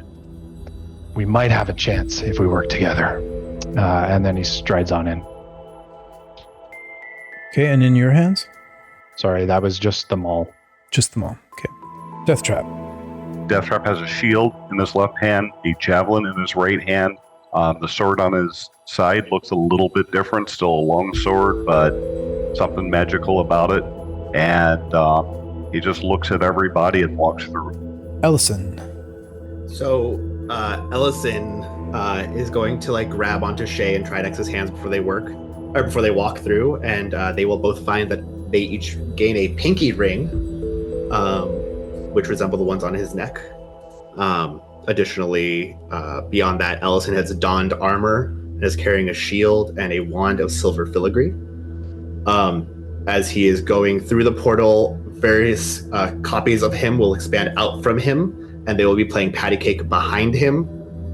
And there will be a light surrounding all of them, resembling the holy symbol of Ulra. Time to go! Remember, everybody, we don't have to hurt each other, okay? I want to stay friends with all of you. See you inside. And he jumps. Okay, so that was wand. What about your other hand? The shield. Shield. Okay. Akari. Akari, now accompanied by 4 giant snakes. He leads them with stride and pride. He glows a different color now, as he seems to have a new pep in his step. Wooden shield in hand, a totem on the other, / arcane focus, druidic focus. And he'll say one last thing. Death trap, stack. They do not mean to help you. We are at war, and all they wish to do is kill you. I will see you in there, my brothers, and hopefully us 3 together can make it through. And then he'll let out this horrible screaming, hissing noise as he turns into a giant constrictor snake and slithers through. And with that, all of you feel the shadowed hands grab a hold of you as they begin to pull you in through the tunnel as the Fate's Hand Tavern disappears and you are surrounded by darkness and cold air. A moment later, light begins to reveal the room that you will now all fight in. So at this point, I need, once again, in initiative order, you guys to roll a d6 to see where you are going to be placed. So at the top of the initiative, please, if I could have Stack, a 3. This corner. Shay, 3. 3 is taken, so that goes right away to 4. Back here, and you have your creatures running about you as such. Tridex, 4. 4 has been taken. As you appear in this position right here. Death Trap, a 3. 3's taken, 4's taken, 5's taken. Death Trap. It's down here. Ellison. 3 Wow. brings us all the way around. And they say number 4 comes up the most, huh? Like, come hang out. New round, new curse number. Exactly. So Oh wait, no, I'm leaves- number 3. No, don't want that.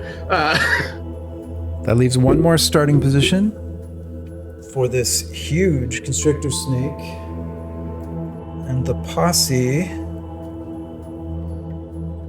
The constrictor snake and his merry men. Do you just want them all around you, in front of you? Where would you like? Preferably over towards Ellison. Towards Ellison, okay.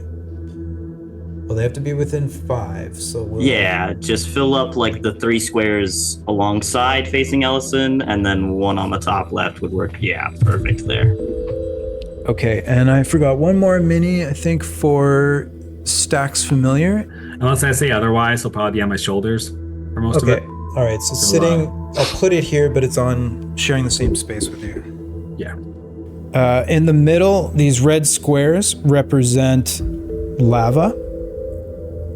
And it's just a little bit sunken down into the floor. There's about a 6-inch difference between the lava and the floor. Not large enough to be of mechanical significance. We see 4 colored spheres in the middle, but they seem to be covered in this bluish shield, but you can still make out the colors inside. In the center is a black sphere, and also in the center of each of the lava is a black sphere.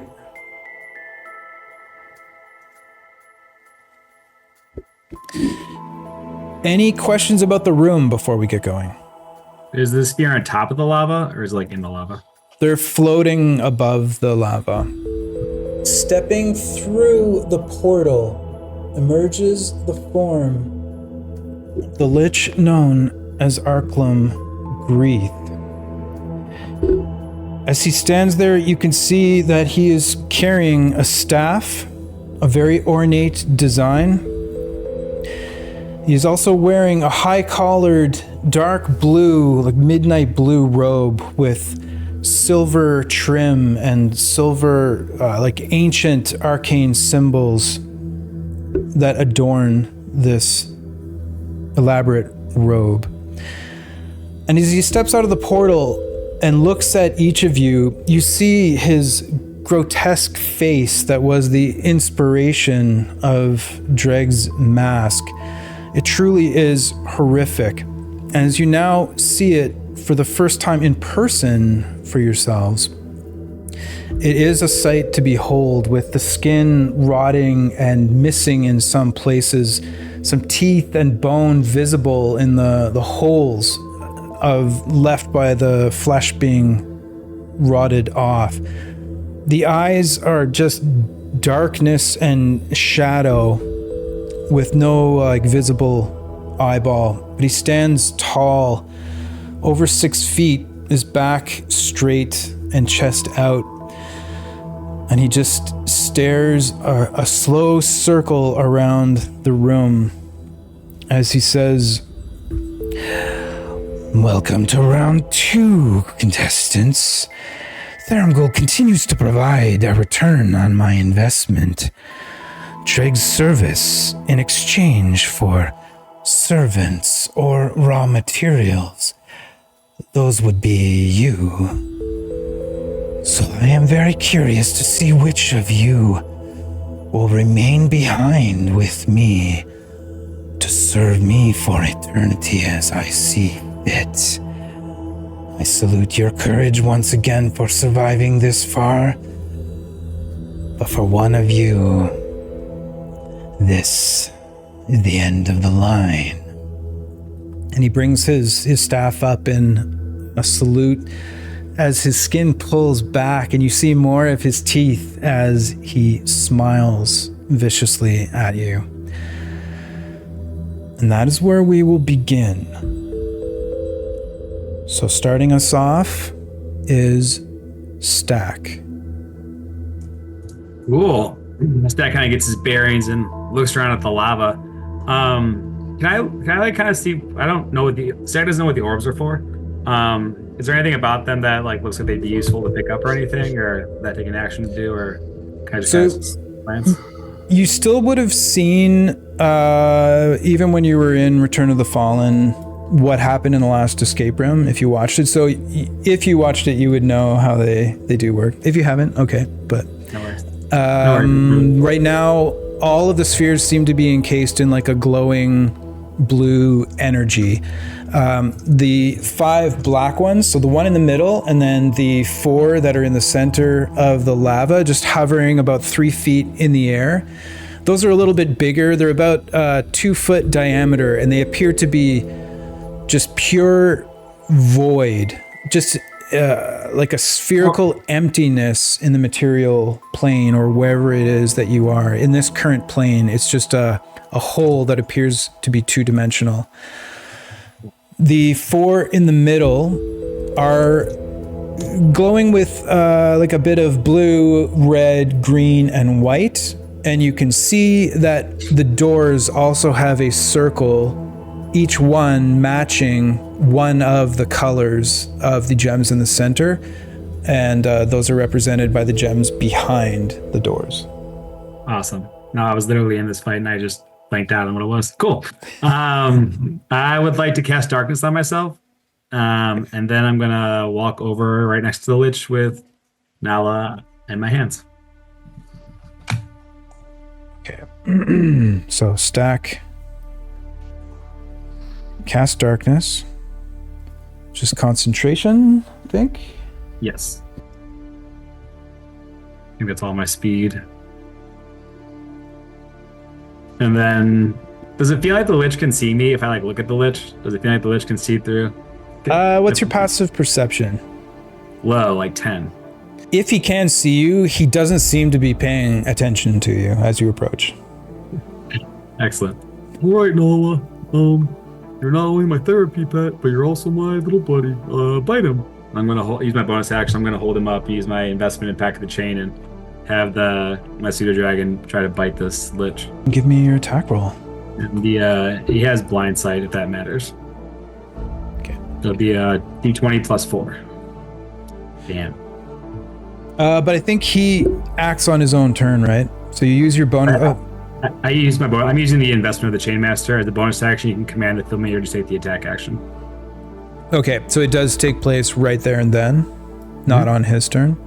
He can move on his turn, but that's why I'm carrying him. Okay, all right. 9 plus 4. 4. Yeah, as your familiar goes up and tries to bite, he just like supernatural speed just steps back and away, not even close. It almost looks like the bite came in slow motion. Oops. Bite you next time. And that's my turn. With that, he holds up the staff and just begins to point around the room as he takes aim with a legendary action. We're going to roll our d6 to see who the first target of the night is. And it is a 2 as he looks toward Death Trap. It's a 9 on the die, so that would be a 21 to hit Death Trap. Nope. 21 does not hit. All right, as you see blasts of what looks like ice just swirling towards you, and it narrowly misses your head and shatters on the wall behind you. It's now Shay's turn. It's the snake's turn first. Okay, I'm going to write the snakes down here so I don't forget them anymore. Yep. All right. All good. What would you like to do with the snakes? Yes, I know exactly what I want to do, just making sure I can do it. Okay, I want all 4 of them to get within 10 feet of Ellison, and preferably further away, like to the north of Ellison, but still within 10 feet. Okay. So you want them like over here? Yeah, and they have 30 feet of movement. Okay. I'll do this one first. 5, Yeah. 10, 15. What action is being used to command the snakes? Because Akari hasn't had a turn yet. Yeah, I would have commanded them to attack you guys before we went in. But it hasn't been done. Because it wasn't done in the entry of the room, and I'm assuming in that verbiage, it wasn't done in the IA either. yeah, did you? I don't think you stated that in the IA, huh? No, I'm pulling something up. Okay, just read out conjure animals and what it says. Yeah, you have to take a free action to control them. If you don't issue any commands, they defend themselves from hostile creatures. Okay, free action on your turn. It's just, it doesn't say on your turn. It just says you issue them verbal commands, no action required by you. So I assume since it's no action, I could issue it at any time. Given that the ability to speak is a reaction in Crucible of Fate, would that consume a reaction instead of a free action? It's telepathic though, right? It's practically yes. So it is a no action required verbal command. I can do at any time to command them on what to do. Okay, so just looking it up, it says that it has to be used as like other activity on your turn. You can communicate however you are able. So what I would say is if you do want to command the snakes, you could burn your reaction to speak if you'd like. Okay, that's fine. I will do that then. I will burn my reaction to command them now and 4/4 to attack Ellison, and I will command them again if it needs to attack someone else. But for now, the basic command I would give them is attack Tridex, Ellison, and Shay, and if anybody goes without of their reach, take off attacks. So I would... Sorry, just one command at a time. So right now, what are you commanding them to do?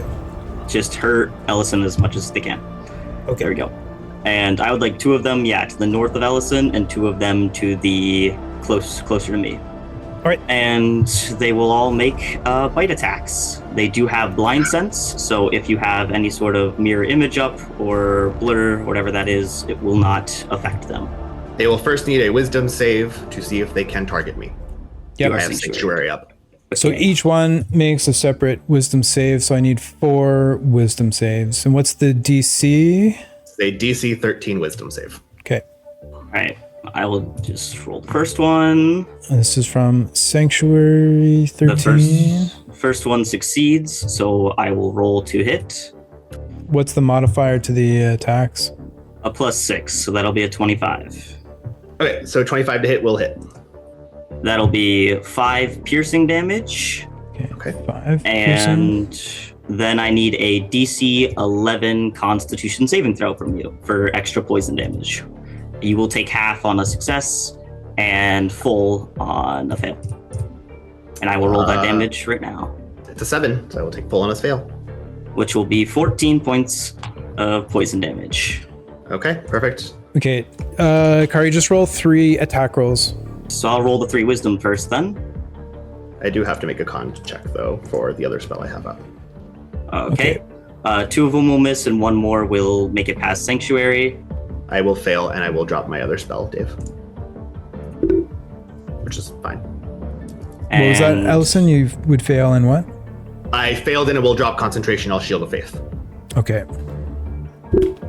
I will then roll to hit with the next one, which got I'm sorry, a 2. What were the results on that one? Only one of them hit. 2 of them didn't get that past wasn't the Sanctuary. question. Hold on, guys. Just give me a chance to interact with everyone in turn. So, Ellison, what was your question? I was trying to see what those rolls were Okay, So I can see if they everybody went through. slow down and don't make a roll unless I ask, just so that we have clarity on the channel. So here were the 3 results. So what was the modifier to the wisdom save? It's a +0, so it'd be Okay. a 1, 7, and a 13. Yeah, so the 1 and the 7 and the 13. So the 1 made it through. On the 1 and the 7, they will either lose the attack or choose a new target. They'll just lose the attack. They don't want to attack anything else. Okay, so there's 1 more attack coming. Then we had a con save that was here. That was the concentration on Shield of Faith. Yes. Okay, and Shield of Faith went down, and then we had this was the attack roll, Yes, which would have been an 8, which will miss. which misses. Okay, so that's all for the snakes. Correct. All right, and that ends the snakes' turns. It is. All right, excellent. Shay, it is your turn. Just with Ellison getting hit, did he get any of the poison damage from that? I did, and I applied the appropriate spells. Okay. Very good. Okay, so Shay is in the corner there. With my passive perception on the shield surrounding the gems, it looks solid, almost impenetrable. Is that something that I would be able to Yeah, discern? and I mean, out of game from a meta perspective, just on the rule sheet, none of the escape the room portions of the game will take effect until the hunter and hunted portion is taken care of. So that's what that represents. So you guys can't interact with the gems. The spheres are not open. The doors can't be interacted with. Right now, it's just what's going on with the Lich and you guys. Including the black gems? Yes. Yeah. Okay. Gotcha. That include the lava? No, the lava is just an environmental thing. It's not really key to escaping the room. Okay. So I want to get within 30 feet of Ellison, if possible. Have my ring just barely be around those snakes, if that is... Here? Okay. If the ring hits them, then that's perfect. And I'll go there. So here, and extend out 15 feet. The ring would just be at their backs, or their tails, I then- should say. Then 5 more feet, please. So that would have been 35 feet? Yeah. Okay. And so now the first 3 are in the ring. Okay. With that, Shay is going to shout out to Stack, or where she thinks Stack is in that sphere of darkness. I see you worship Nyla Impala. As a worshiper of Kairos myself, I can appreciate balance. And she will cast Guiding Bolt at first level at the Lich. At the Lich. Okay, Yes. go ahead and make your attack roll, please. Oh, sorry. I rolled the damage as well. That's my bad.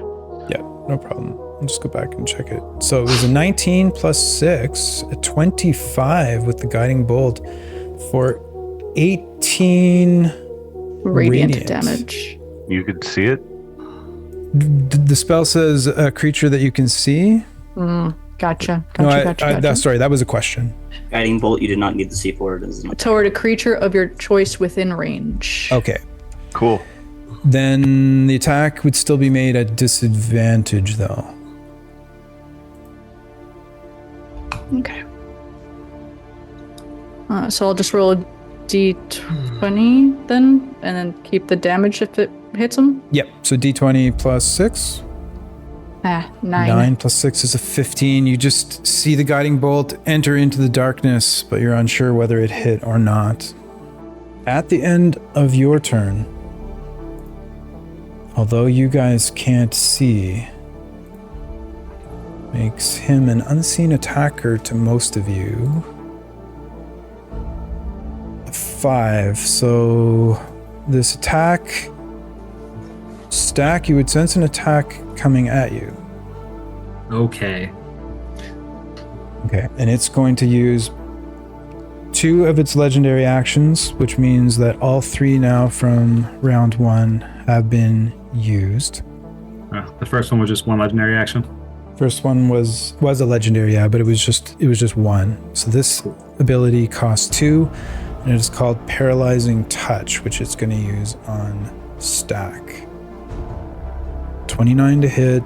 Imagine that hits. Yep. So you are hit for 9 cold damage. And I also need a Constitution saving throw. 6 total. Okay, it is a fail, and so Stack, you are now paralyzed. Can I burn a Fate Spear for that? Yes. Come on. It's Damn it. 9, and that was your first of 2 Fate Spheres. So you have 1 remaining. Burn a Fate Sphere to give him advantage on that roll? Yep, go ahead and roll again. Stack as Ellison uses his first of 3. Oh. A 15. Very nice roll, but not enough to meet the threshold. Oh, thanks. And then I assume that drops concentration automatically. I thought you did both concentration. Google says that you do.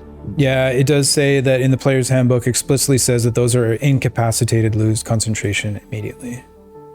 Yeah, that's what I thought, yeah. So okay, no more darkness. No more darkness. As you see now, his paw is kind of like pushing out my skin to try to like wake me up. That makes it Tridex's turn. All right.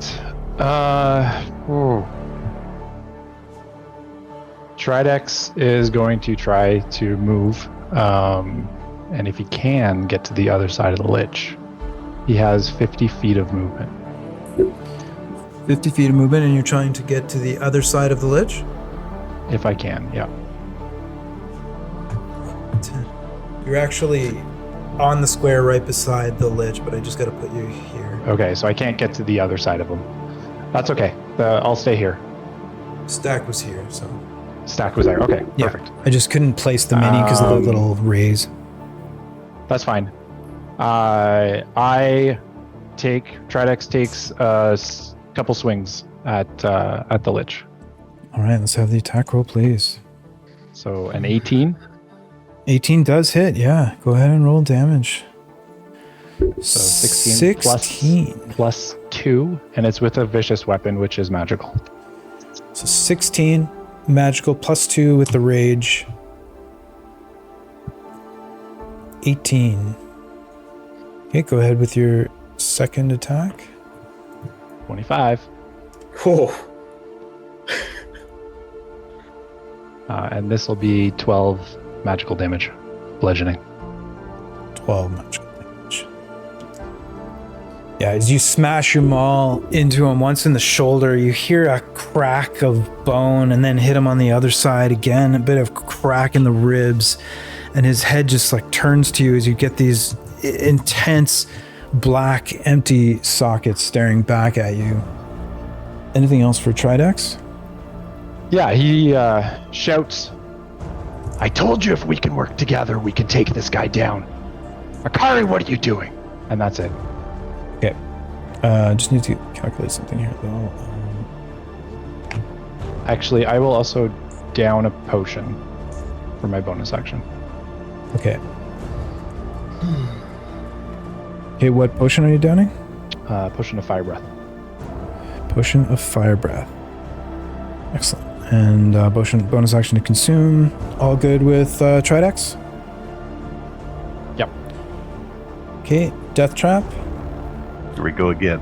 I got 40 feet of movement. I want to know if I could get to a point where I can be next to Stack and be next to the Lich. Yep. Can't really see from here. Yep, so this is on Stack's shoulder. 10, 15, 20, 25, 30, 35. Gets you facing the Lich and beside Stack. Okay. I want to cast Lesser Restoration to remove the paralysis. No. What? Yeah.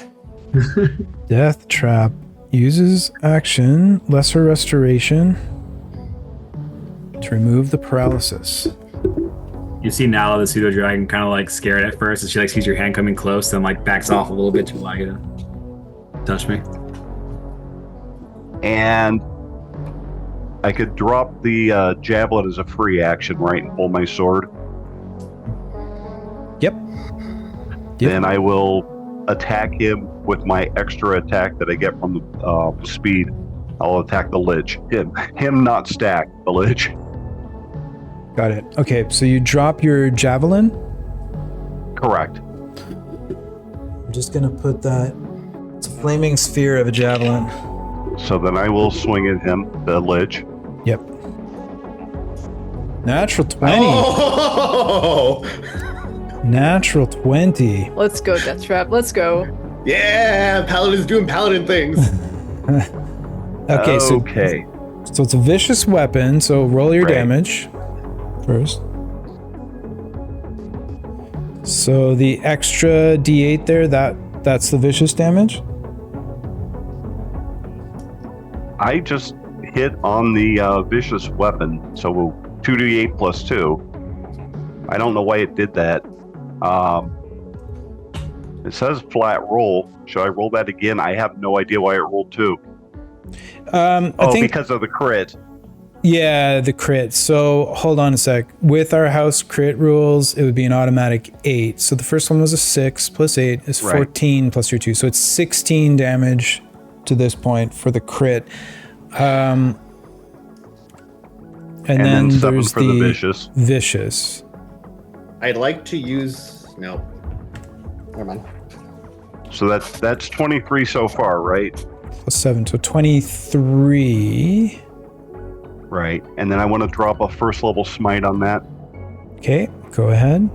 So that is going to be 2d8 double, so 48, right? Yep. The Lich is undead. Why are you telling me that? You get an extra D8. That's 68. Oh. Yep, 68. Thank you. I forgot all about that.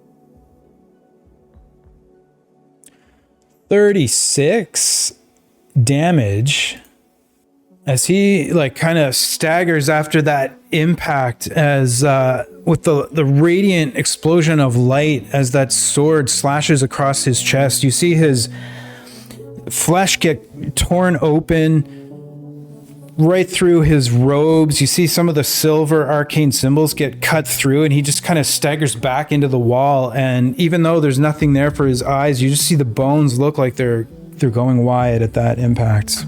And he looks bloodied. So, I took the attack action with the extra attack. Can I use my bonus on a shield? My shield master. It says if you take the attack action, you can do a shove. Athletics roll then? Yeah.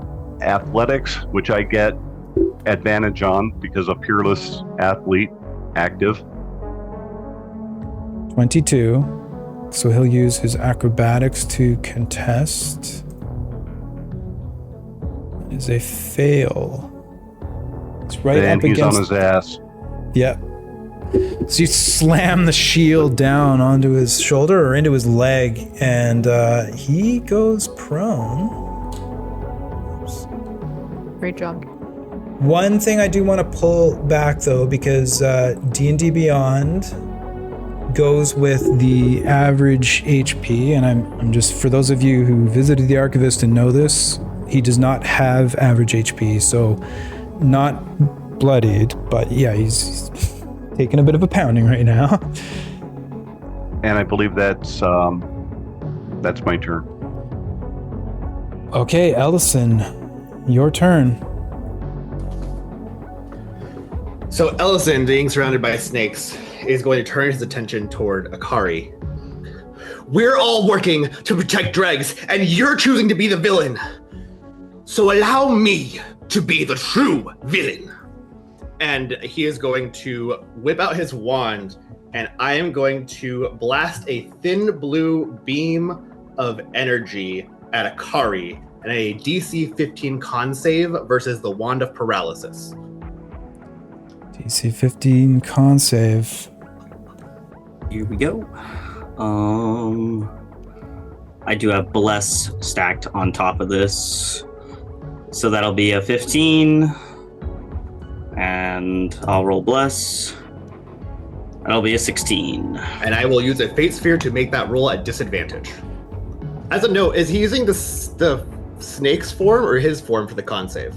Con should be the snake, should it not? You are correct. So I actually, for that, I still have Res Con, which counts in snake form. So that would have been a fail, actually. That would have been a 14. So Perfect. I would use a Fate Sphere to give myself advantage. And I will negate it. I'll try to use my last. And I will use mine to negate that. Okay. Okay. Shay uses her third of 6 to negate it, so nothing left for Akari. So Akari is now paralyzed, losing concentration on his snakes. Okay. Yeah, and actually, I just want to interject too, guys. There's one thing I forgot in the hustle and bustle of us going long and then me getting us going on Twitch here. The Lich began the encounter with mirror image up, but I'm not going to go back and do anything. So the hits that you've landed on him are valid, but he has mirror image up now. So it was marked on my sheet. I just missed it. So okay, I am going to use my movement to walk toward this blue gem. Correct me if I'm wrong. A straight line there going around the black sphere would be 35 feet. like straight line? Yep. 5, 10, 15. I mean, you could Then avoiding the sphere of ouchies. 20, 25, 30. I would like to make it to the blue sphere. I have water walking, so I can walk on the lava. Does that prevent you from getting burned by it? I mean, if I can make it without walking on lava, I will. But I think my math doesn't let me. 40. But that was the question that came into my head too. Whether water walking prevents you from damage. It unfortunately doesn't. He would get hurt by the fire, but he will not sink into it. He is able to cross it. Okay, change of plans. I'm gonna bonus action Misty Step. Okay. I can move 30 feet to a spot I can see, so it should give me close to the blue gem. I will use my item interaction to grab it, and then use my movement to go toward go 30 feet toward the opposite direction, I guess. So that should get 30. So 15 feet of movement gets me to the blue gem, right? Yeah, it does. So then I still have another 20 feet of movement if I use my item interaction to grab it. So when you go to grab it, the blue shield that's around it prevents you from actually making contact with it. I run straight past it. 5, 10, 15. I have 35 total. And that brings us to Akari. Yep, I will make my con check. Boom. I guess I'll just roll a d20 then and just add the bonuses instead. Yep. Because I wish they would just implement. Yeah, that'll be a 20, and I gotta roll less before. I'll be a 24. You're no longer paralyzed. Yeah. I'm gonna use my Fate Sphere. Okay. Ellison used his final Fate Sphere. I need you to re-roll, please. Disadvantage. That'll be now I think 27. Yep. So either way, it succeeded. You're no longer paralyzed, but I think that's the end of your turn. Mm-hmm. Okay, so first thing, Arklam is going to stand up. You guys changed my plans drastically. He begins casting, and a tear in reality opens up, and he steps through it, reappearing back there as his action. Chicken shit. It's not dumb. That's the end of his turn, but now it is his lair action. For the lair action, the Lich sets its gaze upon Ellison for just a moment. Because you're the only one in range, that's why I'm not rolling a random thing. And you see a negative bit of energy come out of his hand as he points towards you. And you see it shoot out extremely fast and wraps around your waist, Ellison. And then you feel a tug, almost like an umbilical cord, that you and this Lich are connected. And then it just kind of like disappears from sight. And that is the end of the lair action, which brings us to the top of round 2. Top of the round, you hear a voice echo through the chamber. Again, you people working together. This would all go a lot easier if you just kill one another. Arklam, I know you're busy and have things to do. Feel free to wrap this up as quickly as you would like. And from a meta point of view, the difficulty and danger of the spells is going to be upped significantly from my plan originally. Keep that in mind. We begin the round with Stack. All right. Okay, I'm gonna fly towards him. Can I fly up like 10 feet, then towards him like 20 feet? Cool. And then I'm going to cast Eldritch Blast. Arcane energy shoots out of your arcane focus. However, it does not come anywhere close to Arklam Greeth. Then my second one was a 23. That, however, does hit as you catch him in the shoulder, but I do need a D20 to see whether you hit him or one of his mirror images. He currently has 3 active, so I think it's on an 8 or higher. It's one of them. Yeah, so 16. So the D20, you would be going for him. And what was the attack roll on it? 23? 23. Okay, so you hit. He's down to 2 mirror images now as one of them evaporates with your Eldritch Blast. I'll take that. That's all I'm going to do. Okay. The end of your turn, he is going to take a legendary action as he begins to point around to all of you with his staff once again. There's only 2 people that are in range, so I'm just going to roll it. Even, it's Shay. Odd, it's Ellison. Okay, it was Shay. I'll take it. Okay, Shay is going to take it. So it is an attack roll. It's a plus 12 to hit. The straight D20 plus 12 is a 17 to hit Shay.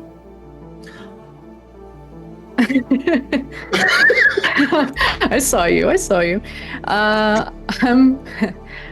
I'm going to cast Shield on myself. Okay, Shay uses her reaction for round 2 to cast Shield, and the Eldritch Blast reflects harmlessly off of it. Very well. It would have been the snake's turn. They're all gone.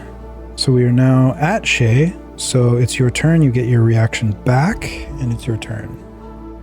Ooh, Nelly. It was close. Okay. We're okay. Shay's going to look at Akari with disdain and look at the Lich with just as much disdain, and run over to Ellison. Okay. Up through the middle? Without touching the lava, yes. Yeah, avoiding lava. Okay. Yeah, yep. This. I'm going to, let's see if this works. I'm going to try and dispel magic on whatever tether I just saw the Lich cast on Ellison. Okay, so there is no spell level on this ability. It's actually a lair action. Now, I still want to give you a chance to dispel it. It is magic. So I would say that the DC would be his spellcasting DC. So then the DC for your check would be 18. 19, 16 you plus do 3. it. All right, so that black cord just completely unravels and you see shadow just dissipate away from Ellison as he's no longer tethered to the Lich. Well done to Shay. Dispel magic. Any bonus action for Shay? You said crying is a bonus action, right? Or free action. I'm gonna kiss Ellison on top of his head and keep going, please. Just keep. Yeah, I'll run. Yeah, keep going to that.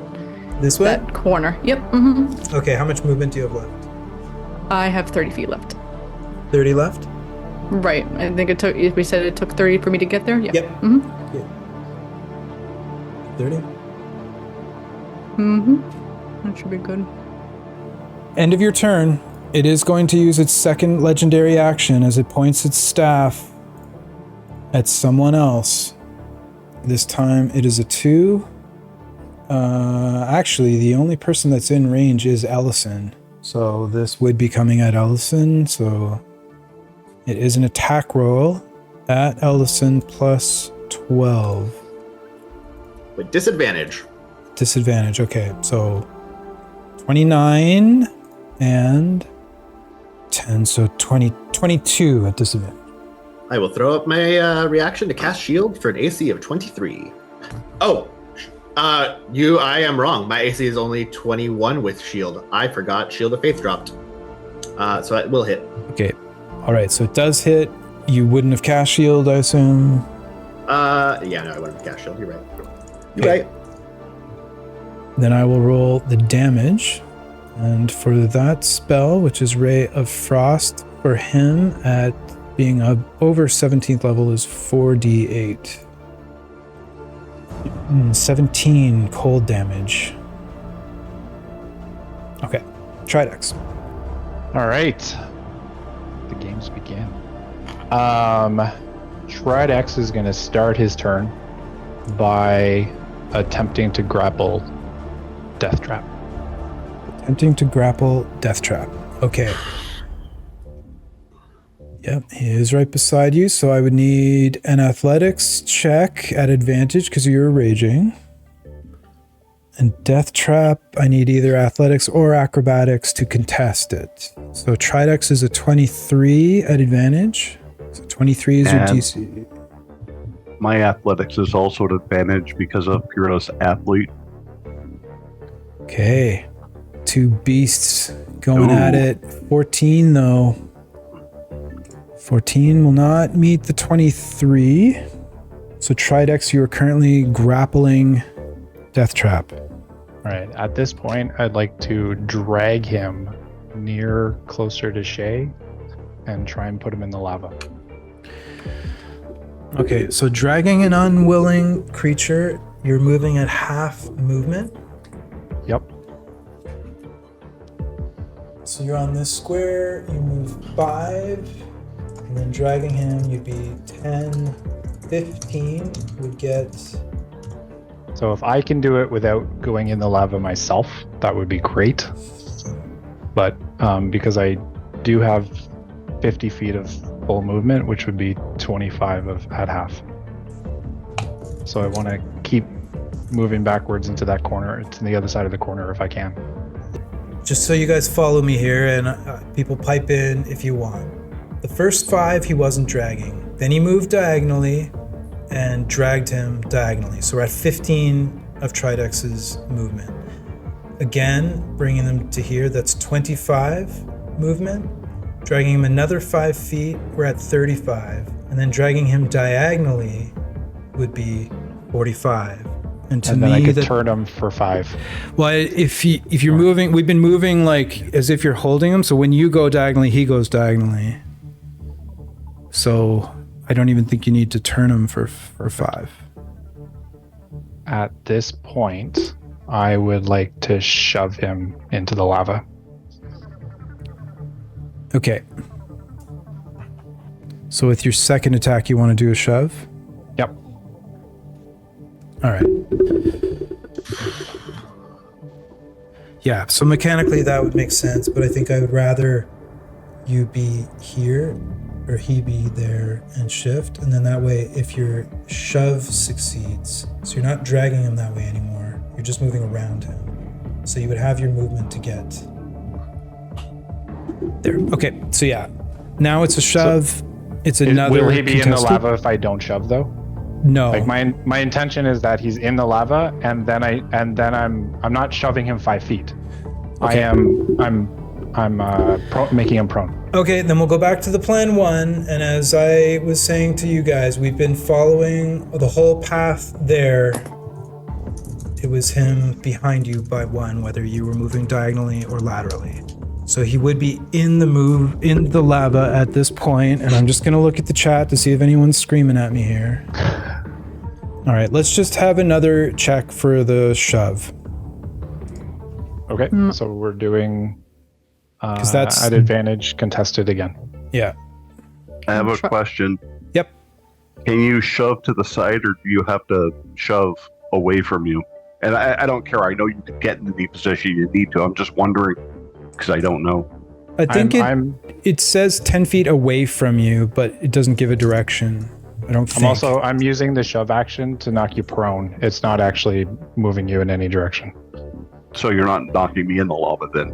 Well, you're already in the lava is the point. Well, then so are you. No, hold on, guys. Tridec. Just stop. So Alright, why I'm sorry. doing the second check is because to me it's not clear whether he would be in the lava or not. So we're doing the second one to shove him into the lava just to be sure.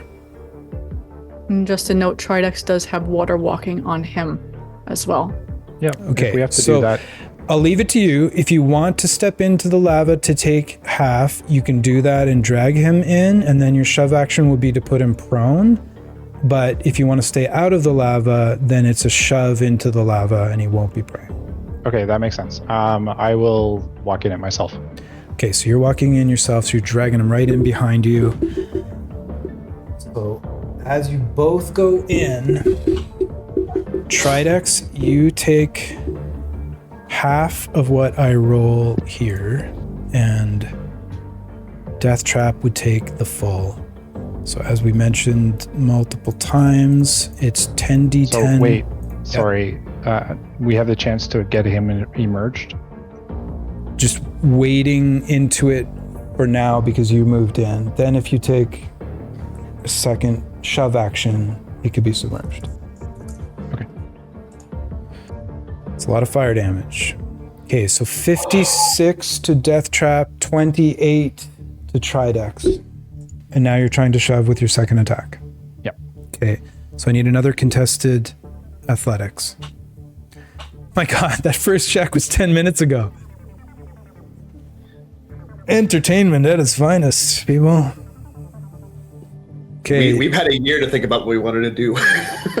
Tridex is a 25. Death Trap, your turn to avoid being put prone. I am going to burn a fate sphere for somebody else to nullify.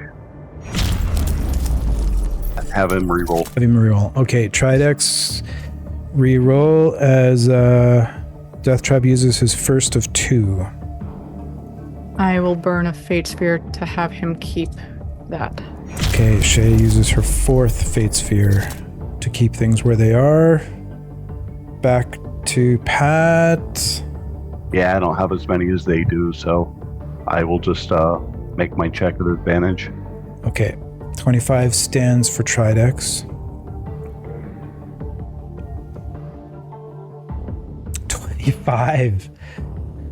Kai, with that, I'm going to say... Tridex. What? Can add a Tridex is within 30 feet of either me or Shay. Is Tridex within 30 feet of either of you? He's within 30 feet of both of you. We have emboldening bond. He can add a D4 to his check. Okay, just say out loud for everyone. I know you told me during your break, but just so everyone knows what this is. Yeah, this is the emboldening bond feature from the Peace Cleric. It, as an action... I'm sorry. While bonded creatures within 30 feet of another, once per turn, they can roll a D4 added to an attack roll, ability check, or saving throw they make. So this will make it minimum 26. All right. So I know it's an automatic success, but Tridex just roll the die so we have it on the log. Yep. 4. So 29 to 25, which would have Death Trap be submerged. So it was 10d10 that was already taken. It's 18 to be submerged, so I'm just going to say 8d10 additional to go under on this turn. So 8d10 more. 36 more fire damage to Death Trap. Oh, that's plenty to put me down. Okay, Death Trap is down and dying. That's your second attack, Tridex. Anything else left for you on your turn? With a bonus action, I'm going to breathe fire on him. The bonus action, with your potion of fire breath, you're going to breathe fire on him. Okay, I think it's a dex save, which automatically gets failed because he's unconscious. So go ahead and roll your damage. I'm just double checking that. I'm pretty sure that's the case. Unconscious automatically fails dex and save throws. Yeah. So it doesn't really matter what the damage is. Yeah, I was going to say it's 46. So that is your first death save fail, Death Trap. And I believe that ends Tridex's turn. Do I still have 5 feet of movement? Pardon me? Or do I have 5 feet of movement or no? Sorry, it got lost in all of that. Yeah, I lost it too. So 5, 10, 15, 20, 25, 30. I think I'm at max distance 40, right you're now. at 45 being here. Hop me out then. Hop out to Yep. here or here? Yep. No, the closer to Shay. Okay, this one should. Thank you. And that is my turn. That is your turn. No legendary action. We move down. The initiative is now Death Trap's turn. I need a death saving throw 10 or higher from Pat. 3 is a fail, so that is a second death save fail for Death Trap. And it's now Ellison's turn. Okay. I feel really bad in general. Hey, Dave. Yep. Dave, I didn't realize I was muted, but I take damage ending my turn in the lava. All right, ending your turn. So he doesn't get to kill me. Uh-huh. Okay. And by the way, you three, don't tell anybody you feel bad. Okay. Then yeah, with the roll, and then at the end of your turn, the lava, that would mean, unless there's anything you know of, Pat, within the rules of Crucible of Fate to save you. The only thing I could do is use my last fate sphere to call on my god. All right. Do it! Let's do that. You are level 6, so we're looking for a 1 to 5. Which won't matter because one of these guys will nullify it even if I did make it, I'm sure. Oh. There's not a lot of fate spheres left. Ooh. A 3 as the divine intervention is God intervenes. successful. Can we cancel that? Or make him re-roll? It is a dice roll within Crucible of Fate. I will force him to re-roll. Okay. I'll cancel that. Stack will cancel it. Stack uses the last of his 2. So the roll. Am I worth your last one? The roll stands as of now. I just want to see what happens. I know. I kind of want. I'm going to cancel Stacks. Okay. Shay uses her 5th of 6. Worth it. And currently the roll stands.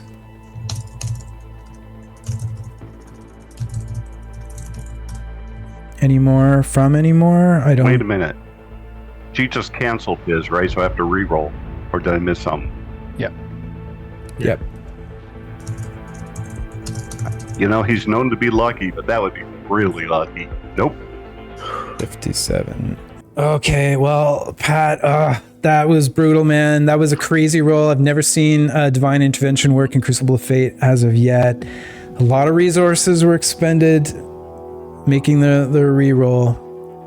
Anything else that could save you? Nope.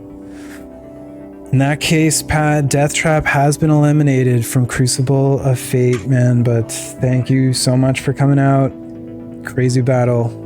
Good playing with no you, Pat. No return of the fallen in this round, right? No, not for round 2. Take it easy, guys. Thank you, Pat. Take care, man. Pleasure. Bye. I think we're at Ellison. I'm gonna run around the lava and try and hit the Akari with a wand of paralysis again. Okay, so you're right But- here. Yeah. Oh, actually, am I within 60 feet of him? 5, 10, 15, 20, 25, 30, 50. 50. Then one moment. I am going to first point at Akari, and I'm going to expend one of my bardic inspirations to use Unsettling Words, reducing his next save by 1d6.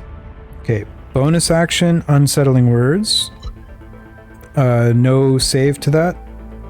Nope, it's the bardic inspiration turned bad, basically. That is from Eloquence Bard.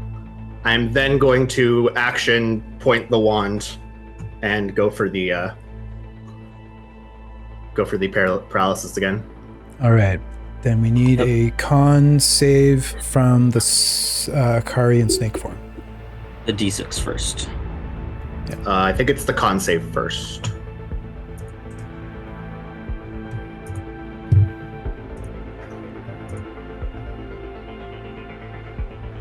Nope, I fail. Won't matter.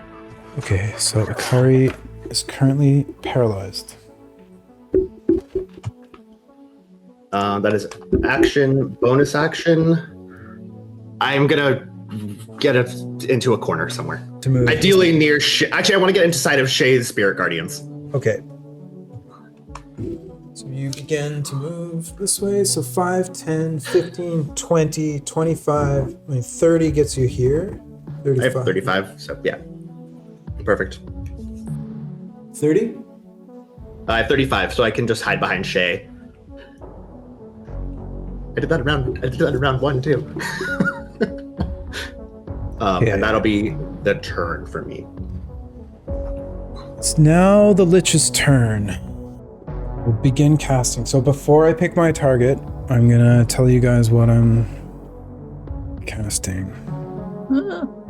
It's going to be Dominate Monster, and it's going to be towards Ellison. Sure. Question for you, Dave. Yep. Because I am aware of this creature's spell stuff, I know that attack rolls are made at advantage, disadvantage. Are spell saves made at advantage?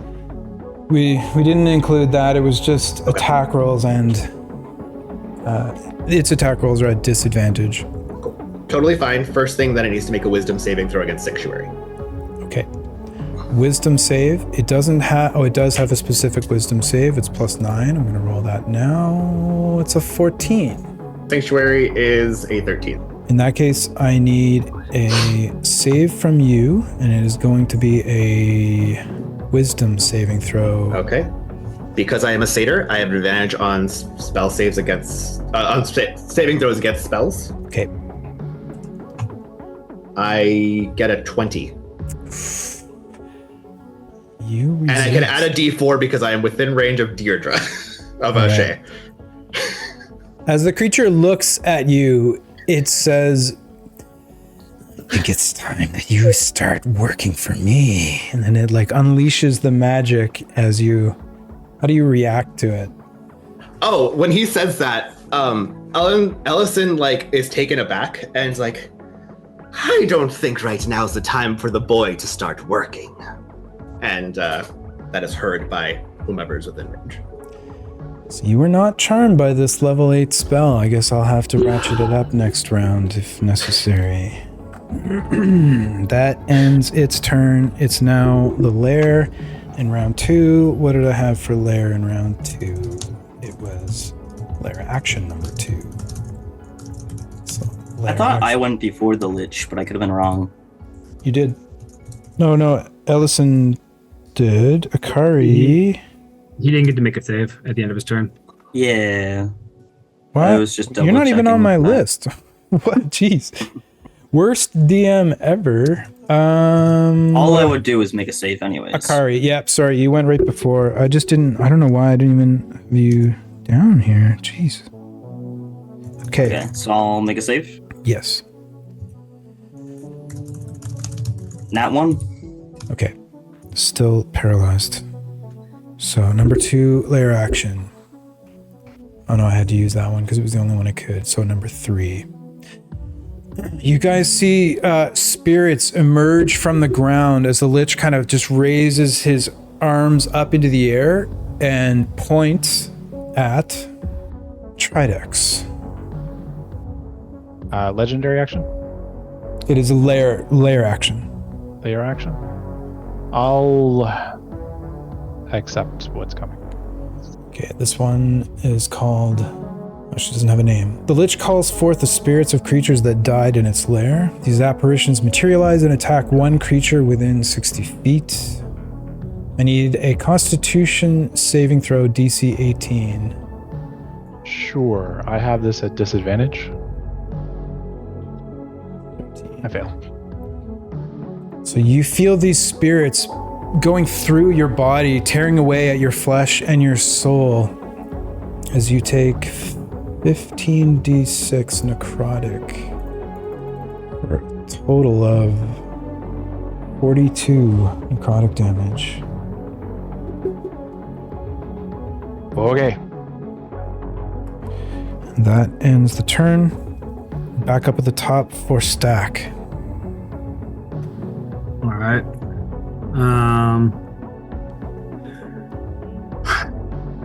All right.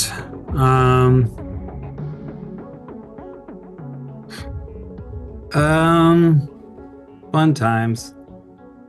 I will cast darkness on. How far away am I from Akari? From Akari? Yeah, I'm 10 feet up in the air, and yeah. Yep, you're 10 feet up in the air, but we just use the lateral distance, so Yeah. 30. 30? Okay, cool. Yeah, I would like to cast darkness, and then I'm gonna fly right above his head. Above Akari? Yes. I would like him to be enveloped in the darkness as well.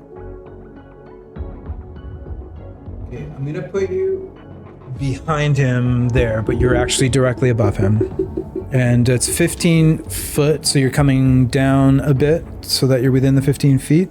Yep. So I'll still be like 10 feet up in the air. Where I Okay. was before. That's fine with me. Just out of Yeah. reach. And I think that's all that I want to do this turn. Oh, I'm sorry. Oh, I forgot to do that beforehand. That's fine. Shoot. Is it a bonus action? Because you can... Yeah, I wanted to do something before I flew, but if it's too late, I understand. I gotta go by what was said. Yeah, that's fair. Shoot. Crap. Well, I can't do anything then, so I guess that's my turn. All right. Whoops. That ends Got Stack's too excited. turn, then that means... So, he points once again with his staff. And that would be a death trap, so I'm going to re-roll. Anything but a 2. A 3 is Ellison. Is Ellison in range of this? Is the question. He is, yeah, 60-foot range. Does have cover, so you would get a +2 to your AC since you're behind a medium creature. And straight roll? Or do you have anything defensive? He's gonna hit me, and I went to the Archivist. So Right, it's a that's right. disadvantage. Disadvantage, yeah. And I guess Sanctuary too still. I haven't cast a harmful spell. Oh yeah, that's right. Okay, so we'll keep the 5 and the 4. A 16 won't hit me. The wisdom save is a 13? Mm-hmm. Yep, so he makes the save. So he was able to attack, but he misses. All good. End of legendary action. It's now Shay's turn. Yes. All right. I'll cast False Life on myself at first level. 1d4 plus 4 temp hit points for the duration. Okay, 1d4 plus 4. 8. So 8 temp HP. So that ends your turn, Shay. Yes. Sorry. Legendary action coming at Shay. Do you have cover from Tridex? No, you don't. See the left side of you there. So this would be an attack roll coming in at you +12. 26 to hit, which I do think hits. And the damage from this one would be 4d8. For a total of 15 cold damage to Shay. That's the second legendary action for the Lich in round 3. Tridex, it's your turn.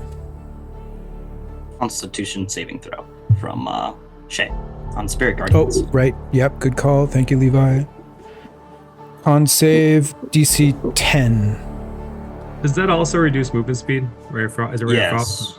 Yeah, by Yeah, 2. Frost, yeah. All right. It falls. Okay, it falls. Yeah, and your movement is reduced by 10. Your speed's Shay is reduced- within 30 feet of me. She can add a d4 to that. Is Shay's right next to you. Yep. So go ahead and So- roll your d4. I guess you'd be looking for a 3 or a 4. Let's go. 3 brings it to 10 as the Guardians stay. And just for clarity, that's once per turn per person you're bonded with? Once per turn per person I'm bonded with, as long as they're within 30 feet of another one of us. We Okay. don't all collectively have to be within 30 feet of each other, though. Yeah. Got it. Okay. Tridex, you're up. Spirit Guardians stand. Okay. Question on looting bodies. Does it take an action? They're considered an object, So is it a free action? so to interact with it would be a free action. So Yeah. So you want to touch death trap. Death Trap? Yep. Okay. So, I mean, he was submerged in lava. True. Yeah, you got The pushed down death, in there. hold on, we forgot to mention this. The death blow was delivered by who in essence? The lava. The Well, lava finished The him lava off. can't do the death blow though. Did he? Oh, he got pulled into the lava by Tridex initially. So it was, And I hit him with the fire breath. right, got you. Yeah. So Tridex, you get the coins that he would have earned, but we'll figure that out later. Now his body, I'm gonna say is in the lava, and everything in there would have taken 18d10 damage. If you want to plunge your hand in, No, it's not worth it. yeah. Okay, perfect. So for narrative flair, with an athletics of 8, can I just jump over these lava pools? Yep. So standing jump. I was just asking if I can, yeah. It is possible to jump, yeah, but you get more distance for running. But yeah, it's possible. I just want to know if I need to roll. Either way, I can just run around it, or narratively, I can like leap over each of the lava pools. That's all. Yeah, so your strength is 21, right? Yeah. So without a running start, your long jump is 10 feet horizontally. Okay, then never mind. So I'm going to go into the middle, near the Lich, but not beside him. Okay. Run past him on the way to Akari and stack. I will 25, also 30. Yeah, I'm just going to use my dash action to keep going. Okay, so 30 normal movement? Well, I have 50 normal. You have 50. Okay, so 30, Yeah. 35, 40, 45, 50 gets you to here. Okay, and then I'll dash all the way to right next to the wall, right next to Akari. Dash to the wall next to Akari? Mm-hmm. So in this square here? Yep, that's good. Like 5 feet from him, though. Okay. Well, And then bonus action, I'm going to cast Form of Dread. what does your Form of Dread look like, Tridex? So for those that can see me and not in darkness, it's like I'm ethereal a little bit with a crown and a billowing black cape. And just for narrative flair, I'm hovering off the ground slightly. I look creepily similar to the boss monster we're fighting. Ah, I see. Okay, and you also get some temp HP, I believe? That's right, I do. So it's 1d10 plus, I believe, plus 1. So I'll roll that. And that's 4, which means I get 5 temp hit points. Okay, 5 temp HP. Lich will take its final legendary action for round 3. Once again, points its staff out towards Stack. Let's do it. It's the attack roll plus 12 is a 20 to hit. I'll cast shield. That'll bring me up to 21. Okay, you cast shield as that ray of frost deflects harmlessly away, and those are all the legendary actions for round 3 for the creature, which makes it Allison's turn. Okay, so for my turn, I am going to... Stack is how far up off the ground right now?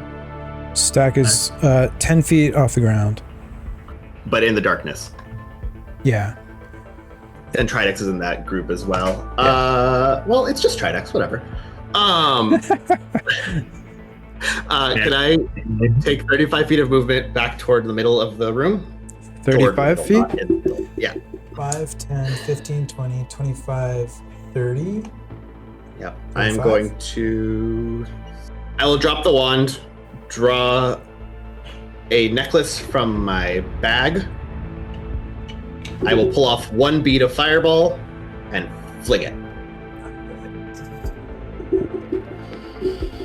Dropped it. Object interaction, pull it out. Action to throw a bead of fireball. Where would you like it to impact? Centered where I last can imply that Akari was. Okay. All right. So yeah, at Akari, it would hit all 3. So I would need dex saves. I think paralyzed you automatically fail. So I need 2 dex saves, 1 from Stack, 1 from Tridex. Let's do Stack first. What's the DC on the bead of fireball? A bead of fireball's DC, I believe, is 15, but I could be wrong. Let me check. It's a DC 15. Okay, Stack succeeds, so you'll be taking half. Tridex 21. Both will take half. All right, and this is fireball 8d6. Is that right? 8d6. Yep, that sounds right for level 3 fireball. Oh God. Oh, that is not a comfortable sound. Okay. 29 fire. 14 to Tridex and Stack. 29 to snake form Akari. Is that everything for Ellison? That is action. That is movement. As a bonus, hold on. Let me make sure. The bead casts fireball. I do not. Correct. You can use an action to detach it when it reaches the end. The bead detonates. Okay. So I did not cast a harmful spell, so I'm still good on Sanctuary. So I will then use a first level spell slot, and I will re-up my Shield of Faith as a bonus action. Okay, just hold on a sec though. The bead, how does that read? The way it reads, the necklace has blah, blah, blah. You can use an action to detach a bead and throw it up to 60 feet away. When it reaches the end of its trajectory, the bead detonates and as a third level fireball spell. Okay, so it detonates. So it doesn't read as casting. Correct. Okay, so it's not a cast. All right. So I will re-up my my Shield of Faith, which again appears as the holy symbol of Ulra circling around me. But the longer this combat goes, the more this holy symbol kind of twists and spikes and becomes jagged, almost like barbed wire instead of rope. Very cool. All right, it's the end of Ellison's turn. It is now the Lich's turn. As it begins casting, and as I said before, with tremendous arcane energy being brought to bear. Once again, just for clarity and fairness, I'll say what it is I'm casting, and this one is going to be... Just a reminder for Akari's turn. Jeez, Akari. Thank you. He's there. I am playing the game. Oh, no, Akari, I'm so sorry, man. It's the way I've got my sheet, it's really bad. I am really okay. sorry. Fuck. Although I haven't been playing the game, but I will be trying. 13, I will roll Bless. 15 will make it. So I am no longer paralyzed. Yep. That was the wand. The wand DC was what, 13 or 15? 15, I believe. I still make it because I have a +4, which would be 13 plus 2, 15. Okay, yeah. I will double check, but yeah. You are no longer paralyzed. Okay, back to the Lich casting. And what round is round 3? Okay, round 3, this is going to be Disintegrate. To number 1. Akari. Bring it on. Okay, 10d6 plus 40. Yeah, and I'm pretty sure I'll fail the save, but I'm going to roll just in case. That is a 17. 10d6 is 37, plus 40 is 77 damage. Okay, so give me one moment. So I'm going to do... 77. Okay. Cool. The snake form drops. Okay, just for clarity for everyone, how much did the snake have left? 41. 41. I haven't, yeah. Oh. And then 36 to Akari? Yep. That's the end of the Lich's turn. It's now a lair action, and with its lair action... So, hold on. I de-transform, so I would like to de-transform into a spot away from Tridex. Okay. So pull away the huge circle. And you want to appear over here? Yes, please. Still within the darkness. Yep. Right there? Sounds good. Okay. Did Stack roll for a concentration on darkness after he got hit with fireball? I did. It's in the it's in the chat. Okay, gotcha. Sorry. Okay, and it was a success? No, great check. Yes, it was. Yes, okay. It was. It's in the thing. All right, and for the lair action, I'm going to roll a d8 and regain a spell slot of that level or higher. No, not or higher. It must be or lower. Level 1. That's disappointing. And then, Dave, there was a discussion in Twitch about the interaction between Sanctuary and magic items, effectively, but in this particular instance, beat a fireball. Okay, KDM ruling on Sanctuary breaking with fireball beads. So Sanctuary breaks when you take an offensive action? Or what is it? Any creature who targets the warded creature with attack or harmful spell. The warded creature makes an attack, casts a spell that affects an enemy, or deals damage to another creature. The spell ends. Okay. The way it is written, the items have dealt all the damage, the items have cast all the effects, and any spell cast so far on behalf of Ellison has not targeted an enemy. Well, so it's not an attack, and you didn't cast the spell, but I would say that you dealt damage. I haven't dealt damage. Well, the items have dealt damage. Okay, but I mean, if I throw a brick at someone, it's me hitting them with a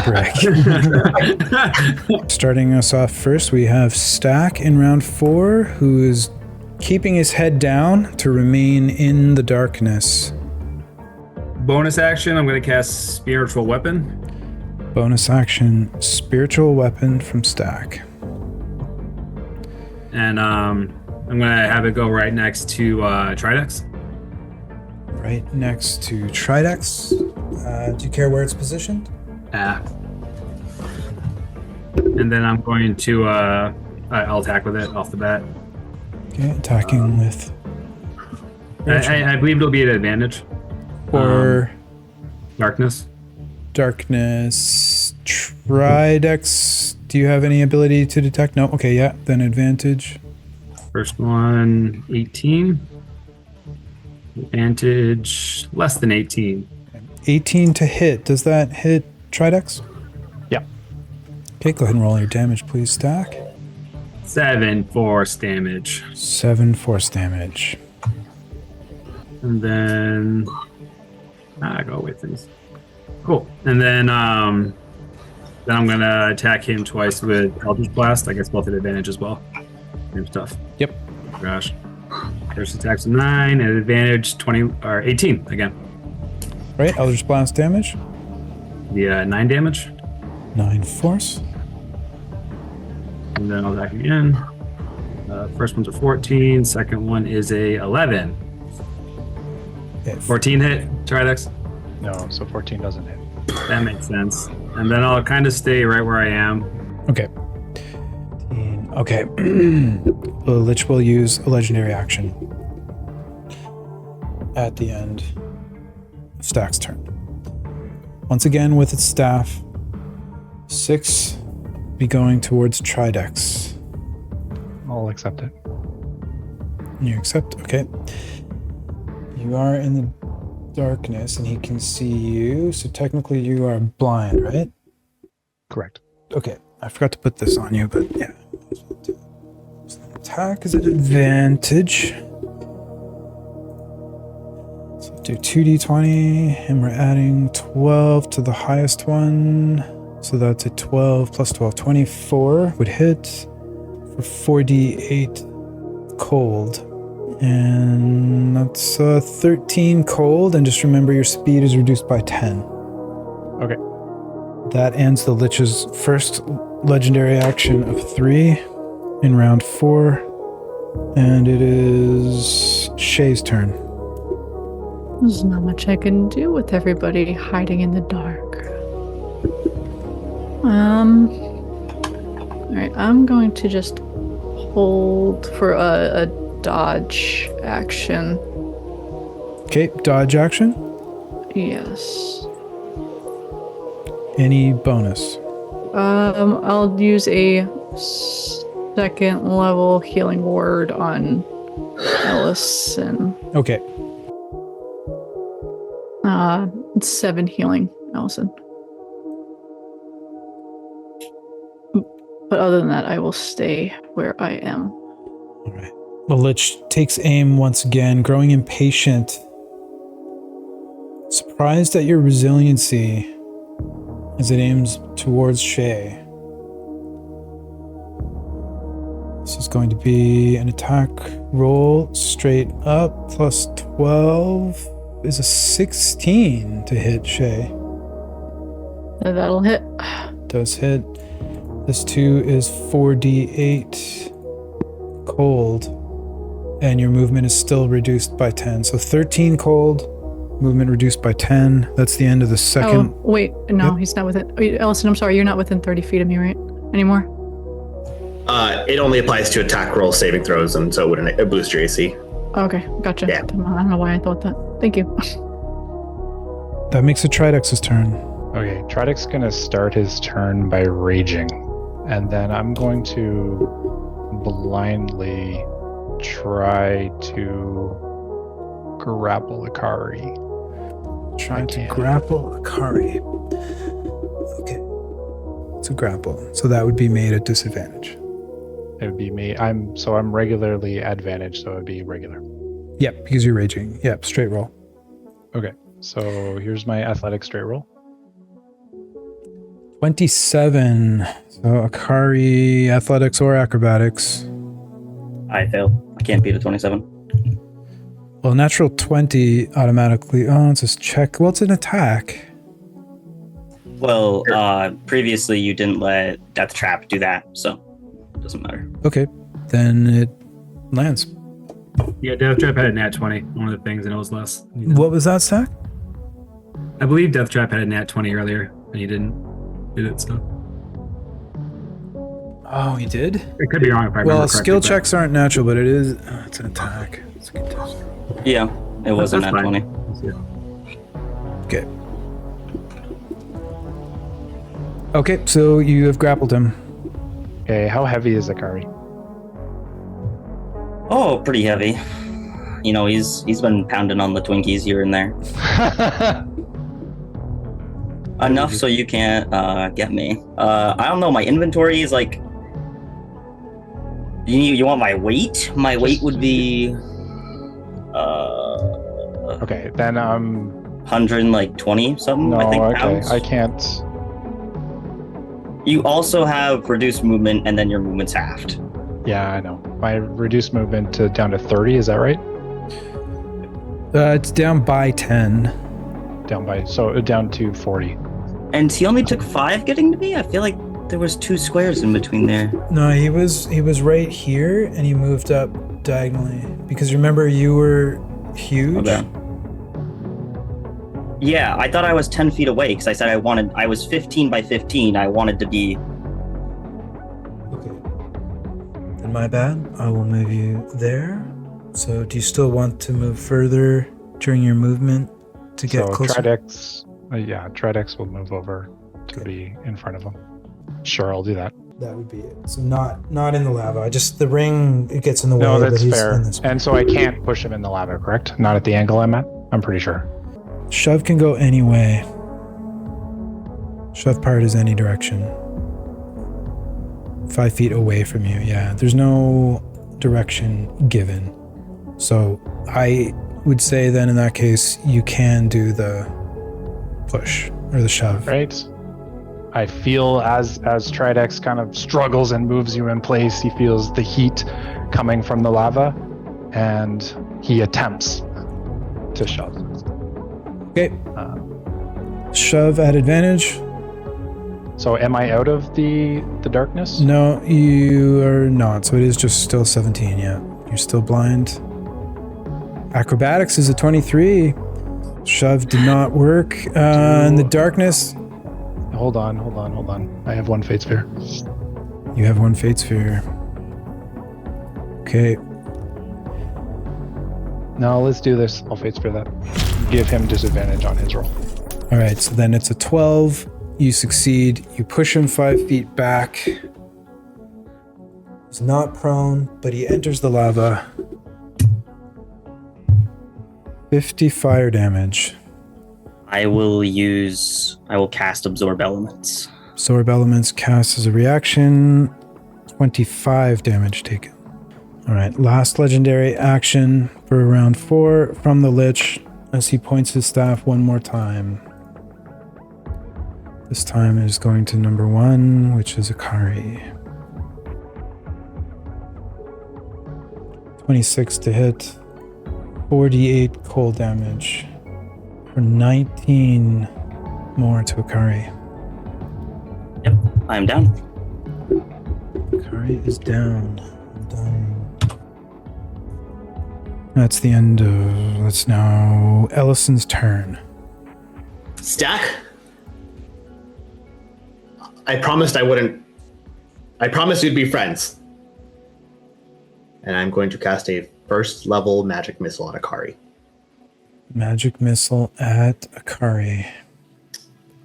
He's currently submerged in lava. I'm gonna rule that you can't target him. So I'm gonna say that you can't see him. I am going to then move 35 feet to the space next to the blue gem, right? The 35 feet of movement? 20, really. Let's do the 20 feet movement there then. In the square with the blue gem. And I am just confirming that lava is difficult terrain if you can't walk on it. If you can't walk on it, yeah, for sure. Okay. I'm going to cast a first level Thunder Wave. Okay. Where would you like to aim your cube? Diagonally downward. Diagonally Pushing everything downward? 15 feet down. This way? Diagonally into the lava. Diagonally down into the lava. Okay. So it pushes the lava 15 feet down and anything in it. Okay. All right. Just roll your damage. Not that it'll matter. I think it's just one death save fail with the amount that you could do with level 1. Yeah. But he will be pushed 15 feet in, so it's 10 thunder. Yeah. He's not currently visible, but yeah, I'll say with that damage, it's one death save fail to Akari, but you can't see what happened to him. Right, but now he's submerged, right? He was already submerged. Oh, he was already submerged. Okay. Yeah, that's why you So couldn't then target him. I'm going to look up at Stack, give him a, and then I'm going to use. You don't see it, but he does it back. I'm going to use the rest of my movement to move away from the encounter. Okay, which way would you like to move? Same. Oh, actually, same direction I came because I was dumb and forgot to grab my wand. Okay, how much movement do you have left? 15. If I move 20, I move 15. As you go to step away, the Lich will use its reaction to take an attack of opportunity. It's only a melee weapon attack for an opportunity, isn't it? Unless he's got Warcaster. Yeah, there's nothing stated for its reaction. All right, you know what? He's just going to try to punch you in the back of the head, because why not? Okay, it's a He's disadvantage. frustrated. He's angry. Stupid kid. Yeah, it would do. Come on. Okay, never mind. It would do no damage. Well, it would do 1. Did he miss? Yeah, I didn't even roll it. It's Oh, I was like, do it, hit me. the time is worth more. Okay, so Ellison, any further? You had how much left? I had 15 total movement left. Kari, I do need a death save fail. Fuck, death saving throw. A death saving throw is what I need. Well, I guess I could theoretically. Get that nat 20. You could get it. Well, it doesn't matter because then I. That's at the end of your turn. Yeah, it does matter. If you get a natural 20 here, you would have 1 hit point. You would be conscious. If you got out of the lava, then you wouldn't take the damage. No, there's 3. Okay, so that's a death save fail. At the end of your turn, you would take the additional damage. Is there anything within the rules of Crucible of Fate that can keep Akari Moonstrider alive? Nope. In that case, Akari has been eliminated from the Crucible of Fate, but well done, Levi. Great playing. Yep. Tough one for you today. Yeah, died with literally every resource. Yeah. Didn't play the game. Right. Good job, everybody. GG. Bye, Levi. Good game. See you, man. Yeah. It's now the Lich's turn. As he raises a finger up into the air. And you see his gnarled, long-clawed finger begin to glow with arcane energy. Oh, I'm nervous about this one, everybody.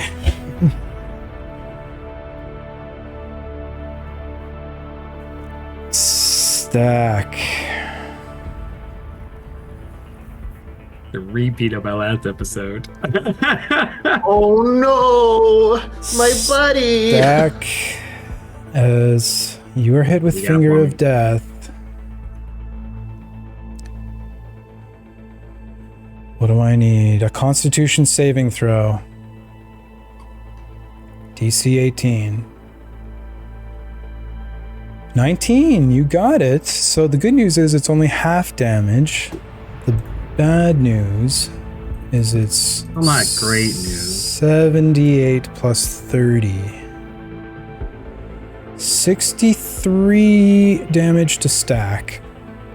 Does that reduce you to 0 stack? Definitely. Okay, so you're down and dying. You would fall prone because you're flying, unless you have the hover. No, you're unconscious, so that doesn't help you. You're not being held aloft by magic, so as you hit the ground, you would take your first death save fail. Sweet. And darkness drops? And darkness drops. You're like, finally, I can see what's going on. Yes! Yes! This is 2 games that this happened to Shay where she can't see what's going on. Okay, darkness drops. You dropped. Lich has done its turn. It's now the lair. I can't use the other first. I can't use the same lair action twice in a row. So I'm gonna roll randomly. If it's even, it'll be the ghosts. If it's odd, it'll be the tether.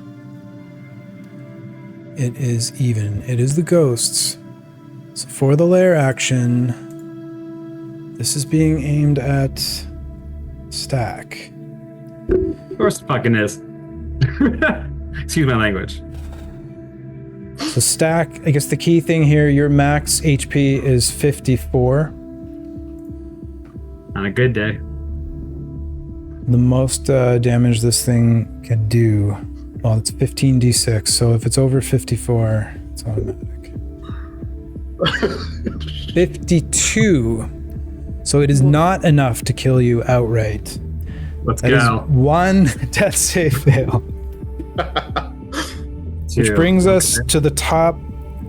It's your turn, Stack. We need a death save. We're looking for advantage on death saving throws. All right. Advantage on the death saves. Here we go. We'll pop right back up.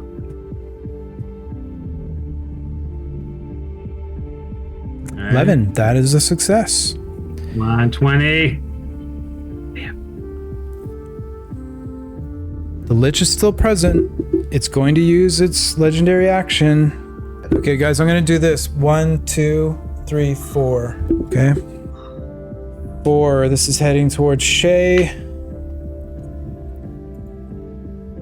Are you saying what the spell is? Or not? Ray of Frost, yeah. I will take it. 3 plus 12 is a 15. Meets it. 25 cold damage.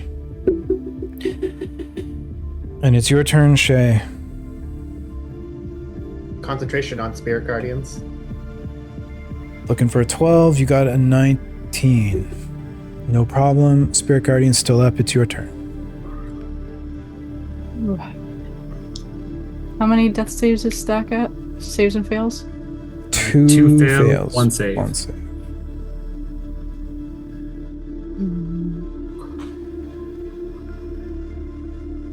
And what is that orange, that big orange ball that's up there? Oh, that- it's a javelin. Yeah, sorry, it's a javelin. Clearly, it's javelin. Come on, Deidre. It's a very ominous javelin. It is, okay.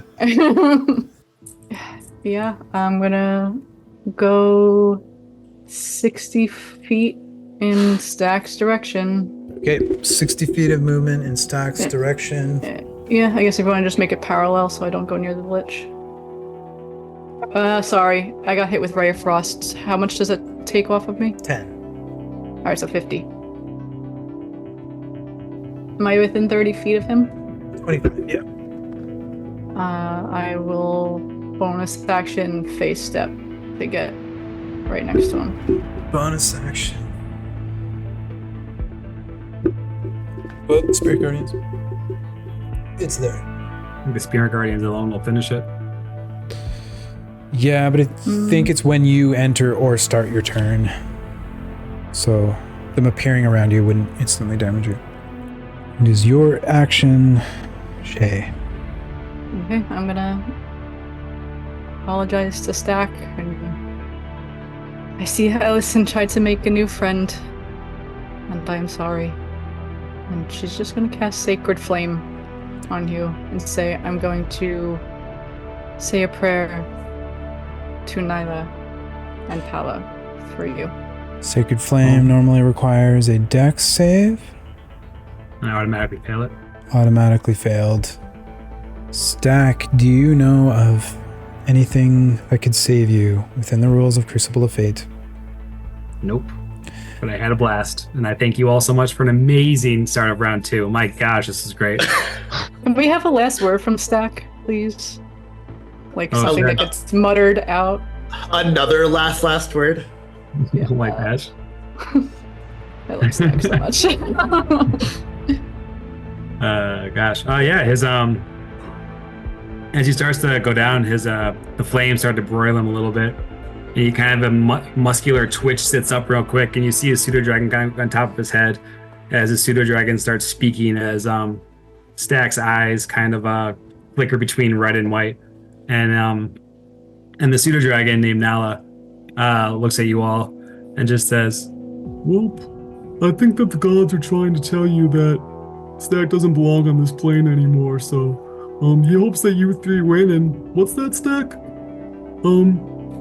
Oh yeah, Elyson, he's really hoping that you become the general and that you lead this army of greatness, because you know he's going to do great and he believes in you. Therangol, you were a bad friend. Okay, bye.